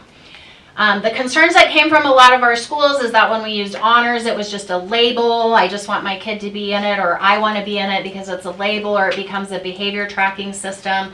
But then we're avoiding it and not providing the opportunity because we're too concerned about that piece of it. And so we have to work through that situation. And then are we actually actively seeking out students who might not believe that they're capable of the challenge? But as teachers and educators, we know that they are. Is this just parents who are signing them up? Those all became challenges that we wanted to work through. So I have linked in here the state's requirements for honors courses, and I've just listed the ones that are the most, I think, relevant to this particular discussion. Is honors means that you're extending and studying those grade level standards at a greater depth. It requires that they're focusing on problem solving, multiple perspectives, learning from others, and critical thinking. It cannot be lecture dependent, and it cannot be tied to, well, in regular you read 2 novels, but in honors you read 4. It can't be just exclusively based on more work. Under the state model, it does need to be open to any student who is interested, and there should be efforts by the school to ensure that enrollment mirrors the demographics of the school. And so we talked about what are some of the ways in which we can accomplish this. So we talked about kind of looking at our AP English coursework at the high school level and our concurrent English coursework, and backwards designing that based on here's what they're going to need to have to be able to perform well at that high school level. Then what is that going to mean at each grade level, and seek input from those high school teachers and middle school teachers to backwards design that. We currently don't have an ELA curriculum notebook for 7th and 8th grade that actually lays out what an honors course should look like. So this group will put that together and get that ready to roll out in coordination with that state board rule. And then the requirement would be is that if an ELA teacher is assigned to teach honors, they would follow what that looks like. It doesn't mean they all have to study the same book. That's not, they can have whatever individuality they want with that, but the standards that they're doing at the level at which they're doing it, it has to reach those expectations, and we would expect that we would see that level of rigor across both middle schools, so that it's ensuring that. Can I ask a question about the creating the curriculum? When should that be finished? It will be ready by fall. Okay. How awesome is that? Maybe a day before school. No, not really. Not really. And Judy's like, maybe, but it's Doug's team. Maybe. How are students placed? Remember that it said that honors is student choice. We would use data as a guideline, but it can't be a prohibition to enrollment. So we do use proficiency on end of level assessments, and we would create a guide for parents. Typically, students who are going to do well in this course are going to typically have this Lexile level in reading and be at these proficiency levels. And here is the syllabus for the class. These are the expectations. This is what you can expect your student to be doing in this class. Also, teacher recommendations can be very valuable as well. Our middle school principals have asked that those teacher recommendations do not go through the parent to the school. So 6th grade teacher recommends it to the parent, who then comes to the school and says, I'm supposed to be in this class, but that the teacher recommendations go directly to the school, and then the middle schools will follow up with those parents during that registration. We also talked about, and I think many of you have seen like what Park City School District has done to really try to make their honors and AP courses more reflective of their enrollment, is identifying those dispositions of students that aren't necessarily academically based, but they're very they set goals, they're very driven, they advocate, they seek help, they want to be successful. They don't always necessarily have to have all of the skills at the outset to do so, but then in those cases we can provide them with some support classes to help with that, so that there's some intentionality that takes place in that enrollment. We also do have some limitations in terms of how our master schedule works and how many sections that we can have. So it's not like you can have, 400 8th graders in honors ELA. That's not going to be possible, but having a reasonable amount that we're looking at. Okay, this represents roughly 10 to 20% of the students at that grade level. Questions? I'm tired. It's amazing. I think it's good. Okay. Looks great. I hope that Lisa, I really appreciated that you came and talked to me, and you made a comment about people are feeling like that we're not caring as much about our high-end students, and that really sat with me, especially as a person who's taught a lot of high-end students for a very long time, and that we care about all kids. And so just making sure that we're providing all of those opportunities, it's really important. And I don't want anybody in our community to feel like these students are more important or these students are more important. We can take care of all of our kids in Provo City School District because they're all really important, and we all want them to all be able to grow and reach their potential. So, Well, and I'm not trying to say, like, I think that any group of students needs, like, extra I know that. sympathy I know or anything. that. I'm just saying, like, I think as we looked at the data earlier, right, like, we're caring about every piece of this data, and I appreciate the time and care that's gone into making sure that we are supporting learners to make growth, right? So that students can want to come to school because they need to be engaged and actually learning when they get here, and our teachers need the tools to meet those needs. So thanks for the work you're doing. Yeah, and I was just going to add, I know as we've been kind of discussing this, that there's concern, like, can we get this ready for this school year? Maybe it needs to wait another school year. But I really appreciate you considering that the kids who are in those grades right now need the rigor and the challenge, and so I recognize it's going to be a lift for the team to get that ready in time. Doug's ready. And I hope that you'll also, like, hopefully you can, like, pool resources with other districts that maybe already have some of these things in place. Now, I missed kind of when you talked about the curriculum notebooks for 7th and 8th. Did you say we don't have any at all or just not honors? Not honors for Okay, them. so we do Yeah. have ones in place for the Yep. regular classes. I do think it's just another opportunity to continue this discussion with all of our teachers about rigor, right? When you're saying only so many classes can be that honors, you still want the kid who maybe didn't go to the Yes. honors one to be having that rigor in their class. Yeah. So, No question. awesome. Yes, go. Gina. Do you think we'll have a problem filling the classes? Because I know that's a problem in master schedules too. If you only have 3 kids who qualify and want to take the class. We're not gonna have that problem. Okay. Okay. And the That's, I appreciate the question. And sound like you were talking about, it sounds like the principals have been a part of this discussion already, so they're ready to roll this out with because they're gonna have to start enrolling Yep.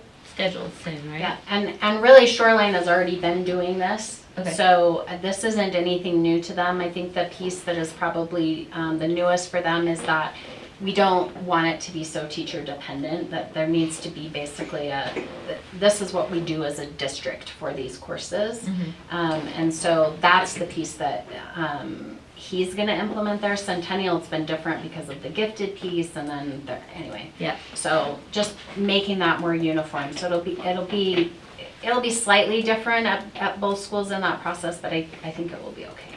Great. I Okay, can we're say that, gonna but give Wendy a little bit of a break. Just like 5 minutes, it'll be great. Doing great.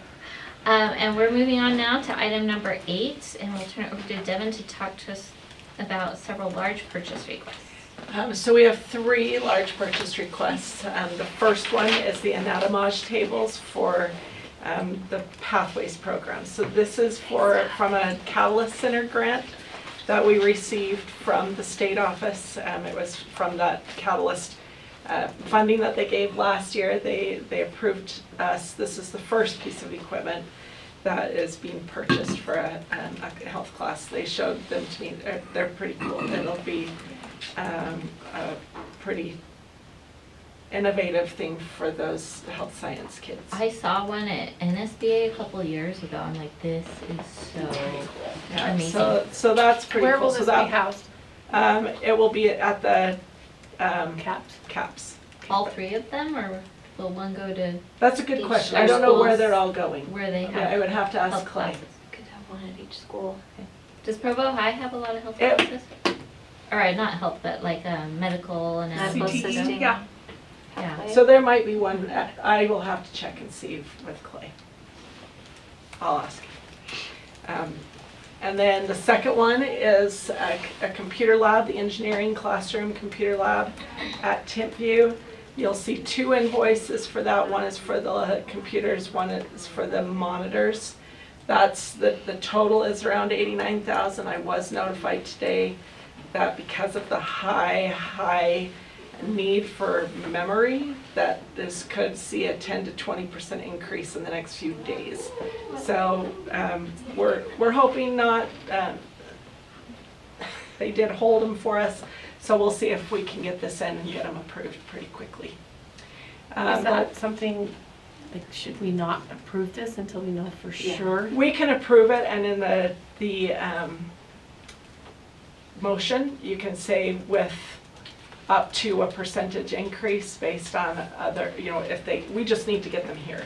I don't want to wait 2 weeks to get another approval and then in that process have them go up again. They are seeing pretty rapid increases in the cost of the. Are they just trying to up the price of what we've already said we wanted, or we're changing what we say we wanted? They're changing the price of what we have said we wanted. So if but we say since- we've been approved for a certain amount, that's what you quoted us, that might help? So Lock in? not necessarily, the computer companies don't work that way. They'll give us a quote Okay. and it'll say this could change based on demand. And because of the large demand on memory with artificial intelligence companies, that's what's driving that cost right now. And is this coming out of CTE This funds? is CTE funding, yes. And it's just at one high school. Because the other This school has specific a lab is 7 years old, so. I see, yeah. Okay, It's just, that's it's just the time. rotation. Okay, Yep. thanks. The last one is our student Chromebooks for this year. As we've just been in lots of discussions about Chromebook usage and what is the appropriate ratio. We're ordering just 1,100 this year. The quote on here is for 3,300 because that is what the original RFP was for the normal 3,300 that we order. The company, it's a brand new company that we're using this year, but they come very highly recommended from Acadience and a couple of other districts that have been using them. They guaranteed the unit cost that's on there. So the cost of what we will be approving tonight is exactly a third of what that original bid was. So those are the 3 large purchases today. Those 1,100 are for some replacements, but mostly for the incoming 9th graders. And then what's the plan with the other 2,200 that we're not replacing? Is that at elementary level? Is that middle school level? Some of it is at elementary, some of it is at the middle school. It will depend on what our plan is for the usage, whether we condense the number at elementary schools and start moving some of those extra ones into the middle school. That will depend on what. Depends on what you want or your Yes. policy to be. So we're That is gonna correct. continue to have conversations, but for right now, since we don't know, we're just starting with a Starting with the smaller amount. 1,100 we know we need. Okay. And then if we need more, we can get more, but if we decide not, then if we didn't buy ones we don't want. Correct. We have the bid. I think it's 90 days that they've guaranteed the price on that one. So. Any other questions about any of these? I just have a question maybe Chad can answer. So what do we do with the seniors, outgoing seniors' computers? Well, depending, I mean, usually we take those in and we surplus them. Okay. They're usually 4 years old at that point. It's about how long you go, it's about how long they'll last. Okay, so that's not something we could take and use, like make a new computer lab cart at a Not school? generally. Some of them are in pretty good shape, some of them are not. Not so So, much. I mean, there's probably some you could actually use, but for the most part, they're pretty hashed by the time that the kids have it for 4 years. And depending on what we do in the elementary school, we'll be moving some of the newer ones from there and kind of distribute everything around. So we have a lot of movement happening with some of the Chromebook. When you say we surplus them, do we sell them to somebody or we just get rid of them and It don't depends. bring Some them years in? we get a little bit of money out of them, some years we get 0. Sometimes they just take it off our hands. We don't have to pay to get rid of them. We haven't run into having to pay to get rid of them yet, but there have been some years where we get 0, some years we get 30 or 40 out of them. It just depends. Okay. One of the thoughts has been that some districts are doing a technology deposit in their freshman year, and then they either can get that refunded at the end of their senior years, they bring it back, or they can keep the Chromebook. That's what some districts are doing. So that's something we're looking at as well. And if they keep it, then we keep the deposit. So it's basically they're purchasing their Chromebook in their freshman year. So it's an idea that we'll continue to vet. All right. Any other questions? Let's move on to item number 9, our health insurance contract. I thought I had, I know why. It's not public because this is the results of an RFP that have not also been announced.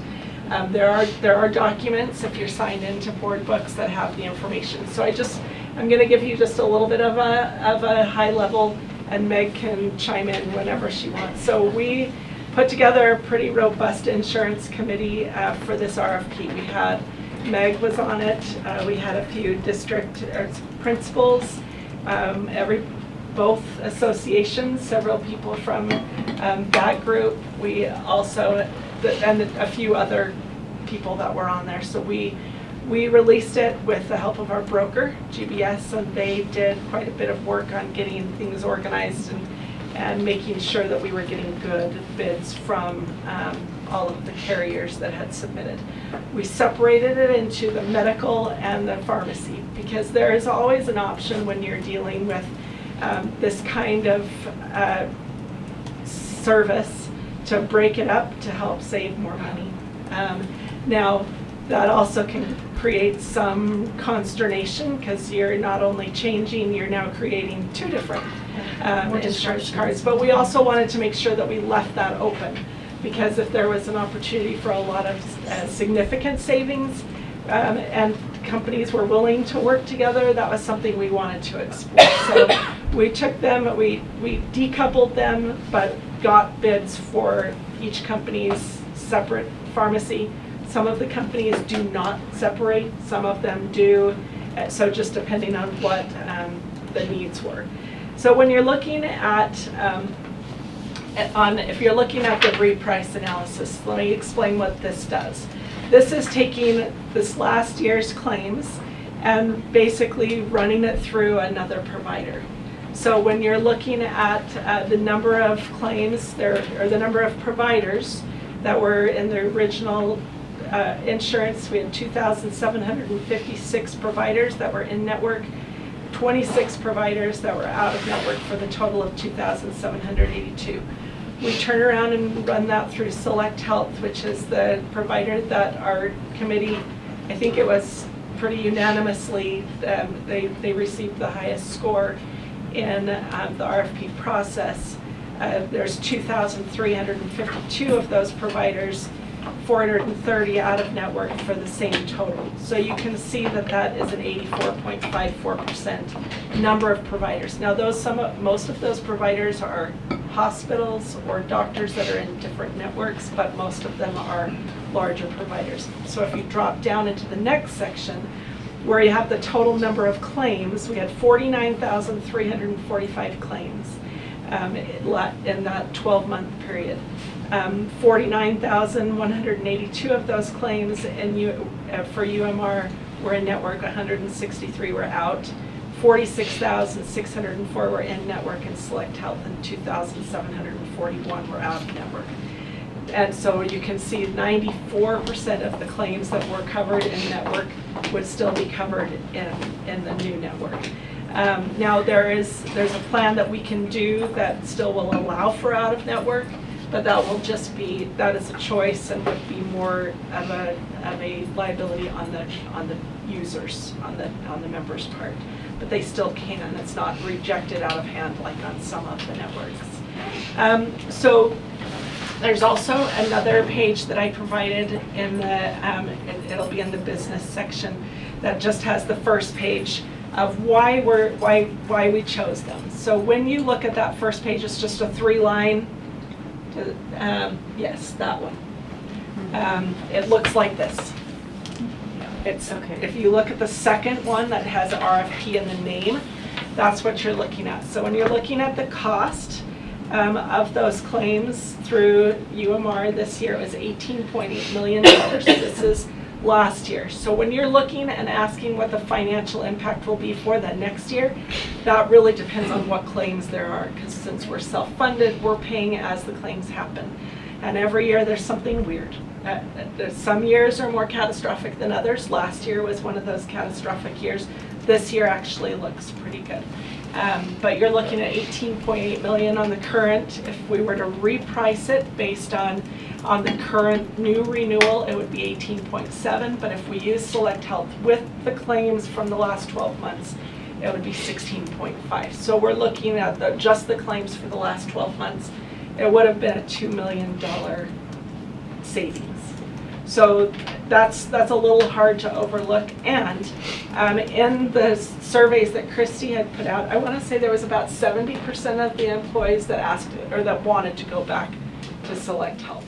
And so that also figured into our conversation, because I know that changing insurance is going to be painful regardless, but making it where it's something that's very familiar and something that people have used in the past, I think will maybe ease some of that discomfort and worry.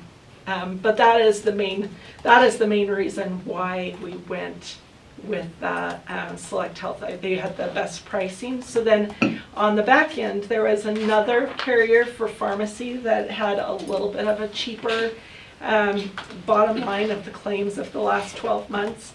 The issue is that there was no guarantee that their system would work with Select Health. And they would have 2 separate insurance cards. So the cost of the frustration to try to see if that would work was way higher than this Right, 'cause possible talking savings. to each other, basically build a platform to do And that. so when they're running claims through it, because we generally will pay Select Health for the claims, because they're working on the pharmacy and on the medical at the same time, that level of savings was not great enough to try to make that split. So the approval tonight is to, basically, I wrote the motion as we're approving the results of the RFP, because the contract won't be in place until August, because we don't start the new insurance company until September 1. But this will allow them to start work on getting things ready for the open enrollment period and getting benefit books put together for new employees, so everybody knows what the expectations will be. Okay. Meg, you were part of the committee. Is there anything else you want to add to that? No, I think Devin covered it. Yeah, there was a lot of us on the committee, and definitely everyone kind of spoke to, either way it is always tricky and hard switching, and I think looking at having some switching potentially back to Select Health, right? You do have, maybe there were people who do use out-of-network providers, but that will still be an option with Select Health. It will cost more, but it seemed like when we were reviewing it, there's still lots of options within this plan that will work for people, so. That would cost more to the individual? The individual, Yes. yes. Because you'd be using like an out. You'd be making a choice based on someone you really want to see. Now, one other number that drove a lot of this conversation I just looked at that I forgot to mention is right here about the second section from the bottom. You can see that reprice discount. Yeah. That's the amount that you can look and say future claims will have almost a 10% higher discount than what we were currently getting. And that's really based on the strength of the network of Select Health, because they do provide a lot more of those discounts. That's a number that, if you're looking at all of the carriers that looked at it together, that's a number that most of them don't make public, because it's their private information. So anyway. Do you have questions? So is this better news than you were anticipating, or is this? It could be. It could be that we don't have to increase quite as much. The next couple of months will really give me the numbers. It's one of the beauties of being self-funded. When you're looking at what our usage is and if we are staying low, then that really means that I don't have to increase premiums in the end, because my guess is that they're going to be about the same as this year, maybe with a small increase for just the cost of claims, because you have cost of living adjustments for medical offices and for hospitals, and so they naturally will increase some of those costs. But yeah, I mean, it is this, if the savings and if our usage still continues in the trend that I've seen this year, it is I would stop at great, but it's not bad news. Go ahead, Jean. This is a related question, maybe I need to talk to you after, but I had a question this last week about why our insurance seems to be more than our neighboring districts. Is it because they're bigger districts? They're bigger districts, they've got more. So here's what happens. So when you're looking at designing a plan, and you can say, the high deductible people, we will charge less for, because we know that they're going to be paying for some of their claims up front. Or we give an incentive for people to not take our insurance. Those types of things that have been talked about, that takes all of our well people and pulls them out of the plan, and then but also in the same, our usage in our district is higher than other districts. So you're looking at kind of pulling out healthy people, and so we're not getting enough premiums from everyone else. But you've also got a lot more usage in our district than some of the other districts that are self-funded. And would it be worth, this was also a question that was asked to me, talking to some of the, once the other districts are up and running, talking to them about combining, or is that not a productive thing to do? That also depends on what your usage is like. It's one of the reasons why the pools sometimes work, but the people who have high usage end up taking on the cost of some of the other They're not gonna districts. want, so they're not gonna wanna go with us because we Correct. have They're like, high you're gonna- usage. you're We end change up that being a pool. little bit more risky. And we do have a couple of annual high claimants that make it a little bit of a challenge, Okay, so. thank you. All right, thank you, and thanks everyone who served on that committee. It sounded like a lot of, It was a lot of reading. but important work, so thanks. I thought, I'm in the medical field, and I started reading like, oh my goodness, I don't do the insurance part. All right, let's move on to policies. We will start with our first reading. So Wendy will turn that over to you. Okay, I did have Bonnie upload some policy summaries that I'll just be utilizing, but then as you have questions or comments, please speak up as you go. So policy 3170 and its accompanying procedure is a policy for kindergarten readiness. The state has now changed this to school readiness. So it's the first time a student is enrolling in one of our schools, then the parent has to provide an assurance that their child is ready for school, that they can toilet themselves and all of those pieces. So you'll notice all of those changes in the wording. It lays out our process for how we support students, just the same as we did before. It's a it could be a child find issue. If the parent doesn't want to go that route in terms of being evaluated for disability, then we would direct them to some community resources and supports there. And the procedure is just telling us that the parent, through the online registration process, is going to be verifying just the first time they register. We won't do this. You know, it's not like, hi, my kid's been in school for 13 years and as a 12th grader, I have to still verify my child is toilet trained. No, it's just the first time that they enroll. We have to do that, so. That, is preschool not, so my daughter goes to preschool. You don't have to be toileted for preschool. So this is, so it's considered entering the school system in kindergarten, not in, okay, but, I mean, if I pulled her out and went to private school, which we're not gonna do, and then put her back in second grade, she still have to do it because that's her first time. Okay, That's thank correct. you. Yep, good question. Okay, and now we'll move to policy 3530. This is a new policy about student publications.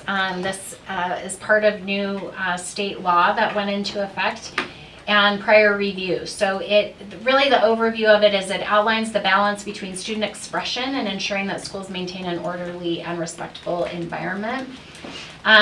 So we're not sure that, in lines 12 through 22, we put in the purpose. I'm not sure that we love the idea that these are clear guidelines because I don't think anything where you're evaluating what is free speech versus what is creating a disruption, that's always going to be in the realm of you're trying to use the best judgment that you can, so we probably need to strike the word clear from that. But our goal is really to provide opportunities for students to express their thoughts while remaining within the guardrails of appropriate content. And so that's what lines 12 through 22 are talking about. Lines 27 through 29 states that districts' professional employees exercise control over content and style of student speech in school-sponsored activities. So this isn't students who are initiating their own free speech. This is something that's being sponsored and being overseen. Lines 31 to 37 provides guidelines as to when the district will refuse to disseminate student speech. If it promotes illegal activity, it goes against, quote, shared values of a community, might not be age appropriate, doesn't meet standards expected of employees, or associates the school with a specific position that's not neutral. So something that's school sponsored, even if you have, say, a debate club, and they wanted to produce something and it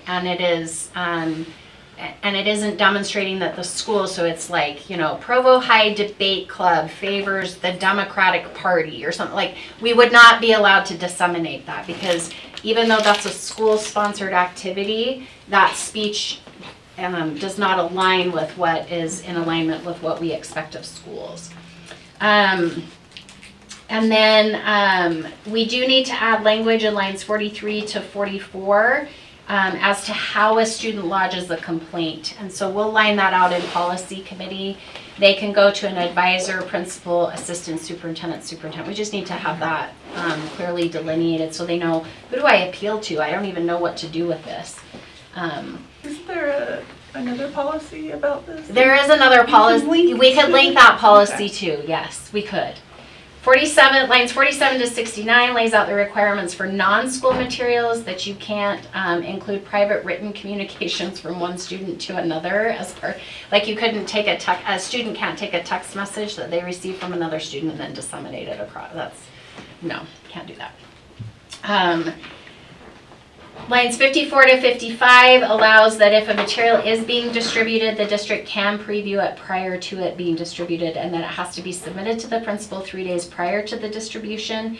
And if it is not being allowed, the principal has to state in writing why it's not, and then they can appeal to the superintendent. So there's an appeal process that's put into place. And note that there's, this is more about the new sensitive materials legislation.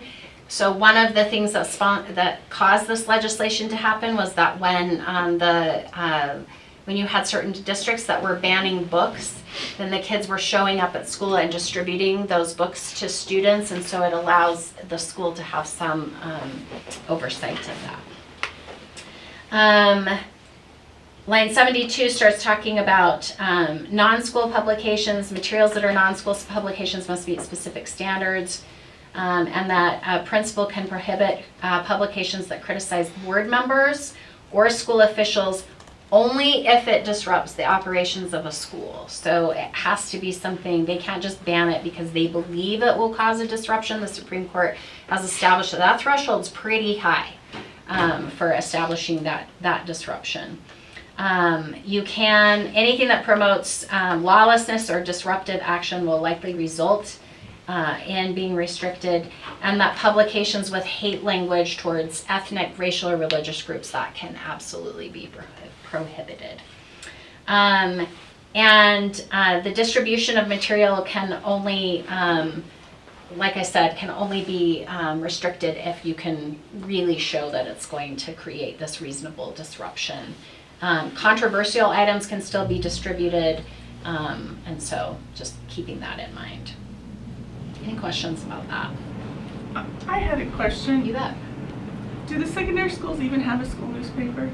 Yeah, it's online. Okay. Yeah, they don't have a printed copy. They have an online copy. So it usually is a website that's paid for by the high school, and so it is connected to the high school. So it still is an extension of the school So the as a link whole. is like sent out to students. I believe so. Yeah, I know Tim Fuse has been. I don't know about Provost. Or it might link from Have your you school seen a- website, right? Newspaper, newsletter. Yeah, usually the principal will send out like an email every week. I don't know if it's considered like. Do you have a student newspaper class?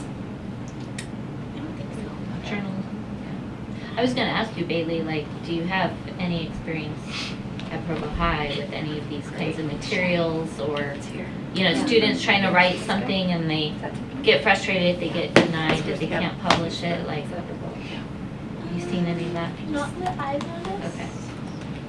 Okay, if you hear of any, because we're not approving this one tonight, so if you get any information that would help us make sure we've got a good policy in place, we'd love to have that. And Rachel couldn't be here tonight because she's doing her Sterling Scholar interview, but we can ask her as well for that perspective.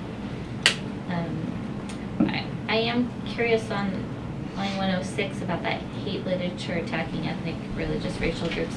Obviously, I don't think we should attack those groups, but I don't think we should have any hate literature.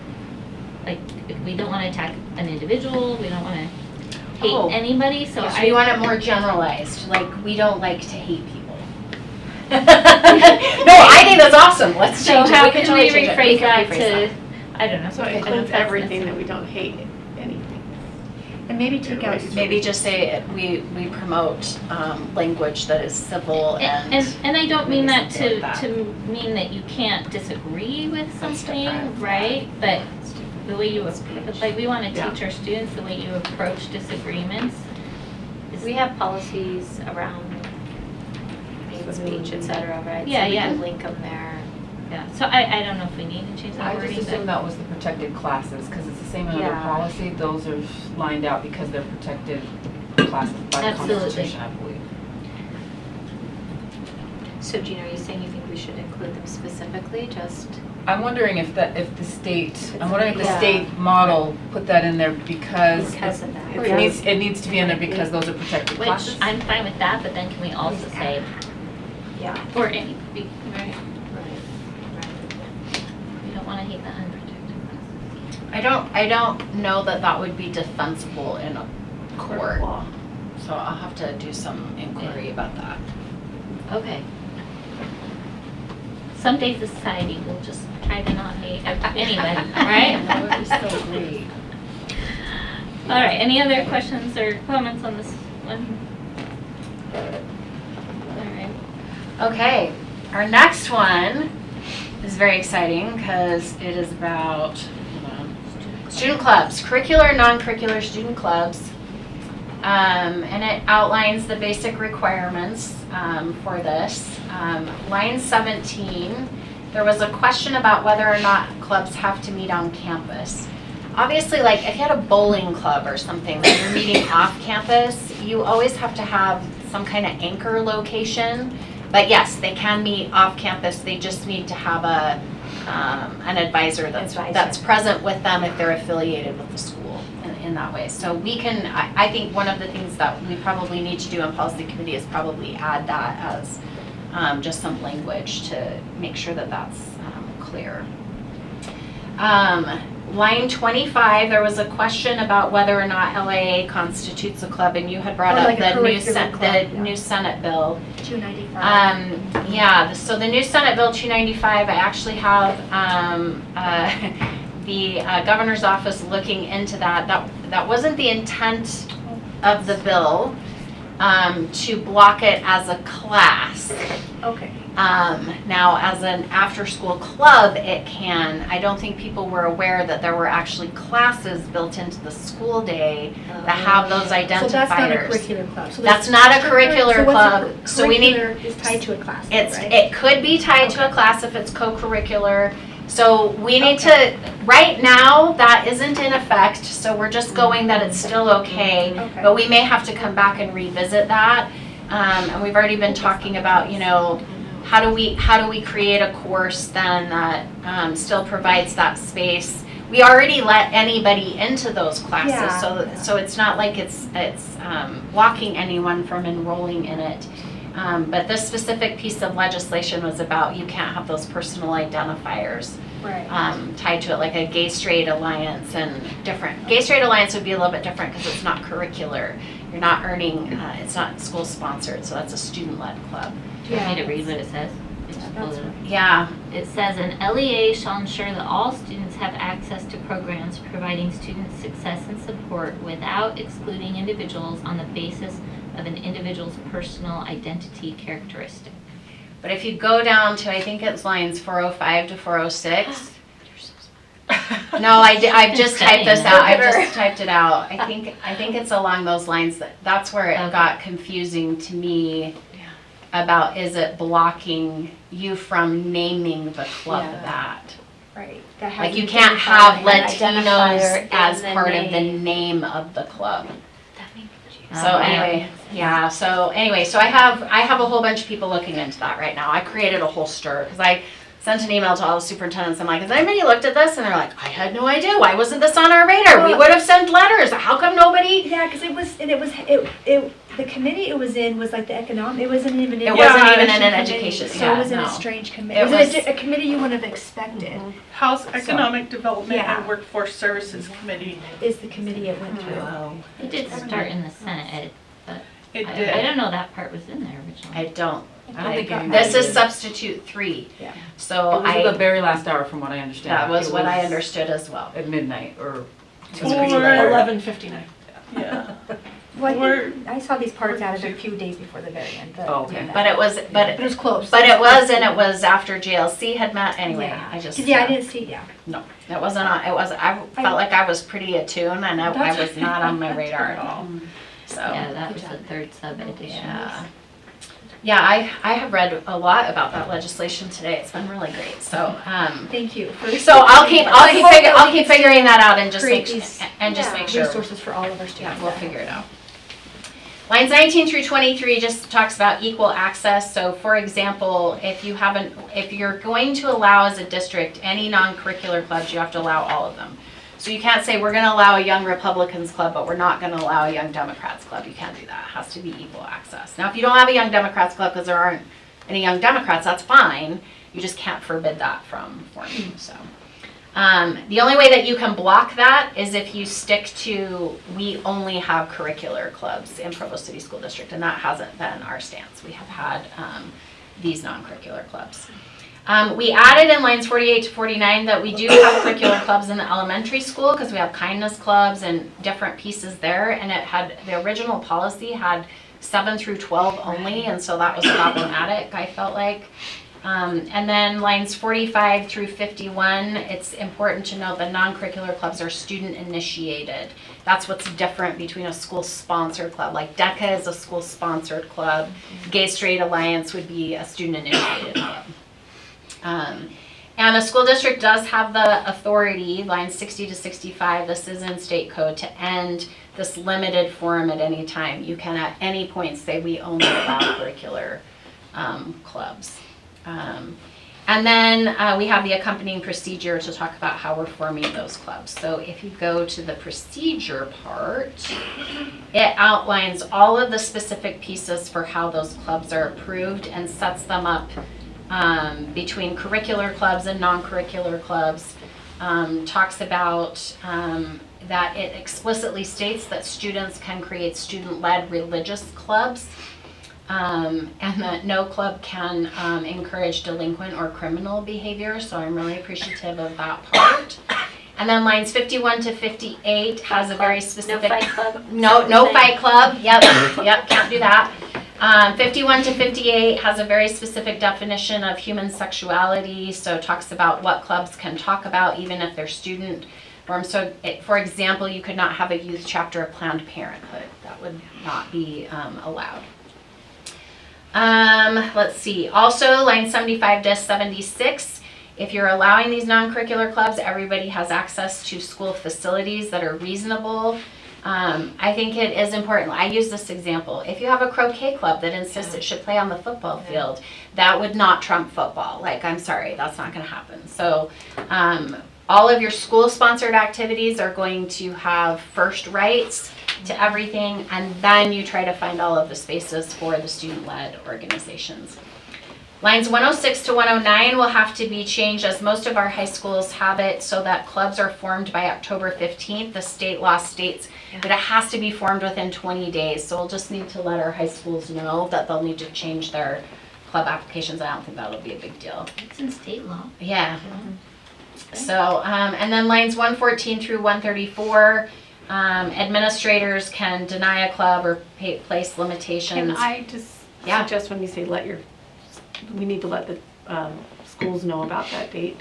I think we need to let them know about that date this year. So that yes, no students question. are aware, like yeah. juniors are aware that they've got 20 days to get it done. Well, and also the people that are responsible for most of these clubs. So like our student government people are often the individuals that run club rushes and what that looks like for sure. So, if a club's denied, it has to be provided in writing as to why, lays out all of the requirements for the application. And on line 184, your non-curricular clubs do have to be reauthorized every year. This is because they're student-led. So there's no assumption that just because a group of students, like the Blazer Club at Provo, that the next year everyone's going to want to still have a Blazer Club, and so that's why they require them to authorize the non-curricular clubs each year. And then, let's see, if a club is working outside of its scope of what it's allowed, there is a complaint process as to an administrator can investigate that. And then faculty oversight, this is on line 347. Faculty oversight varies based on the club's designation. So every single club does have to have an advisor. And curricular clubs are sponsored and they are over that work. They direct the work that's happening. Supervisors are those that oversee non-curricular clubs, and a monitor is a person who oversees a religious club. That's a very specific statement, and no employee can be required to monitor a club. You can't be required to oversee a religious club. Lines 371 to 374, the outside entities can't make presentations to clubs unless it's approved by the administration. And then talks about facilities being granted. Line 421, school administration sets up the guidelines about how they communicate about their activities. If you're going to create access for one non-curricular club on student announcements, then you would have to create that access for all non-curricular clubs.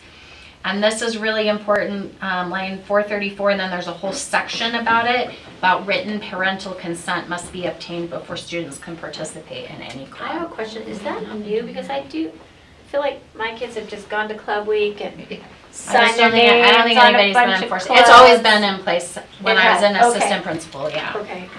I just don't, Yeah, I don't I've never think we've seen been. this. I don't think I Never ever seen it. signed for any I of had my one kids. kid come home, Mom, I signed up for every single Yeah. club. I had one kid in the French club all year. He didn't speak a word of French, but he just signed up and they let him come for free baguettes and cheese. I don't know. I think we, and it requires that the administrator keeps a copy of it. I'm sure we dear. could figure out how to Okay. create a Google form so it sends to the parent's email That or would be awesome. that's on Okay, Power just School so that we can make something. it easy for the parent.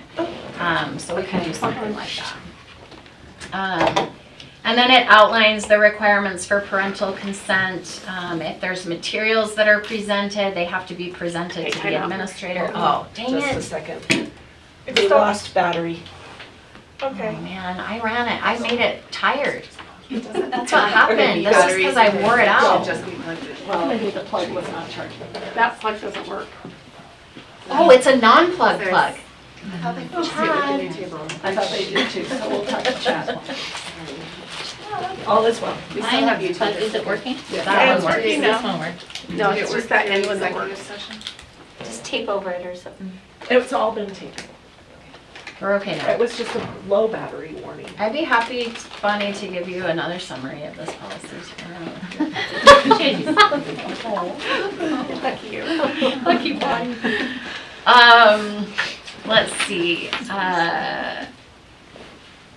556 lays out the rights that are protected for both employees, and then there is technically supposed to be a board report that comes. It doesn't have to be like an official board report. It would just be like in a consent agenda item where it just shows that we're compliant with the policy. It shares here are the clubs at the different schools and the number of students that participate, so that you have an idea about that. And then we'll probably still need to reevaluate this based on the Senate bill. Okay, let's go to 3550. I actually had a question. Oh, please, sorry. I didn't see in the procedure like a link to an application. That's because they're school-based, so they're Okay. not district-based. And I think there is a place where it says that. It says the applications are created by the school. I'll make sure it says Okay. that. Contact your Yeah, who principal. at the school do you I would contact? say, I will ask. That's a good question. That probably should be in the policy so they know where to go. I'm guessing most of them will go to contact the principal before even checking if we have a district policy. Yeah, that would on be my But it guess. probably is good to have it in there. But I think the policy's They more get- for. that A student looks at the policy first. Okay. Well, then I can think of a couple And things usually that let's you do have like an that. assistant principal that's like over clubs, Yeah. that's kind of monitoring that, so it could be that person. I'll have Daryl talk to the principals about that. 3550 is my favorite. This is a new policy on student demonstrations. So it outlines the requirements for student demonstrations, both to protect students' rights to expression while also protecting the school's ability to provide a safe learning environment. We have a purpose statement there. There is a definition in lines 25 to 32, which is what is meant by a student demonstration. I think it's really important to note that it's an organized event with collective action. That sole purpose is to draw attention to an issue. And they are allowed as long as they are not disrupting the educational environment. So we had a suggestion to link our policy about disruptive behavior. We can certainly do that. That's in our school discipline, in our discipline policy. And a demonstration on school property does require principal approval. It's very similar, like when you're gonna have a demonstration in the city and you often have to get a permit or permission, just letting people know that that's happening. And if there is substantial evidence that it will create a serious disruption, then you can block it. You usually can't block it till it actually starts and it creates the disruption. So, anyway, and it can lead, you are allowed to have disciplinary action if it leads to that substantial disruption. I know you're all excited about that. Those are all the first reads. I think we should wait for the second readings for the rest. Do you have feedback about those policies, Bailey? I mean, I feel like you're like launching student demonstrations all the time. That and clubs. I know it. I know what it's like over there. So I'm just teasing you. Okay. Okay. I know, see, this would be the type of stuff that would have pissed me off. These kinds of policies would have pissed me off. So as a high school student, I would have been like, oh, you just wait. You just wait. Yeah, if Will were here, he would have some words for it. Oh, yeah.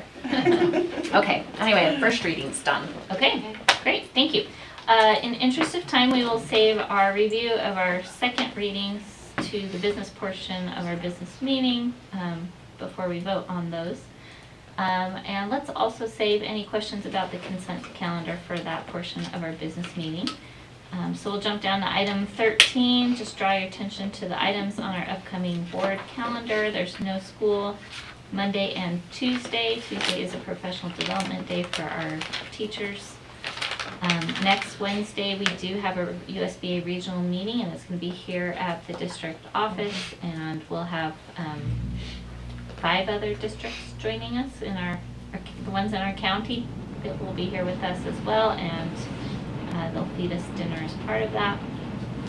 And then a note for us and the public that our second meeting of the month, rather than being on a Tuesday, it is one of our 2 annual all-day board meetings on Friday, March 27th. And we'll get more details on the exact schedule of that as we get closer to that. And then Tuesday, March 31st, we're going to have a public hearing, 6 p.m. for the express purpose of talking about the changes to our CAS program and how we're changing sites for that gifted elementary program.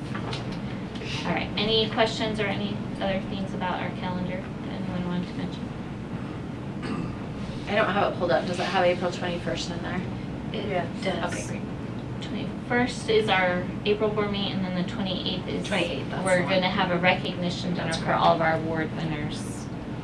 But we're going to present the awards to the board, so it's a noticed board meeting, but we're not doing any business items that night. It's just for the recognition. Okay. And with that, do we have a motion to adjourn our study session? I move that we adjourn our study session. Okay, motion by board member Boyce. Do we have a second? I'll second. Second by board member Hall. We are adjourned, and we will begin our business meeting at 7 p.m. in ABC.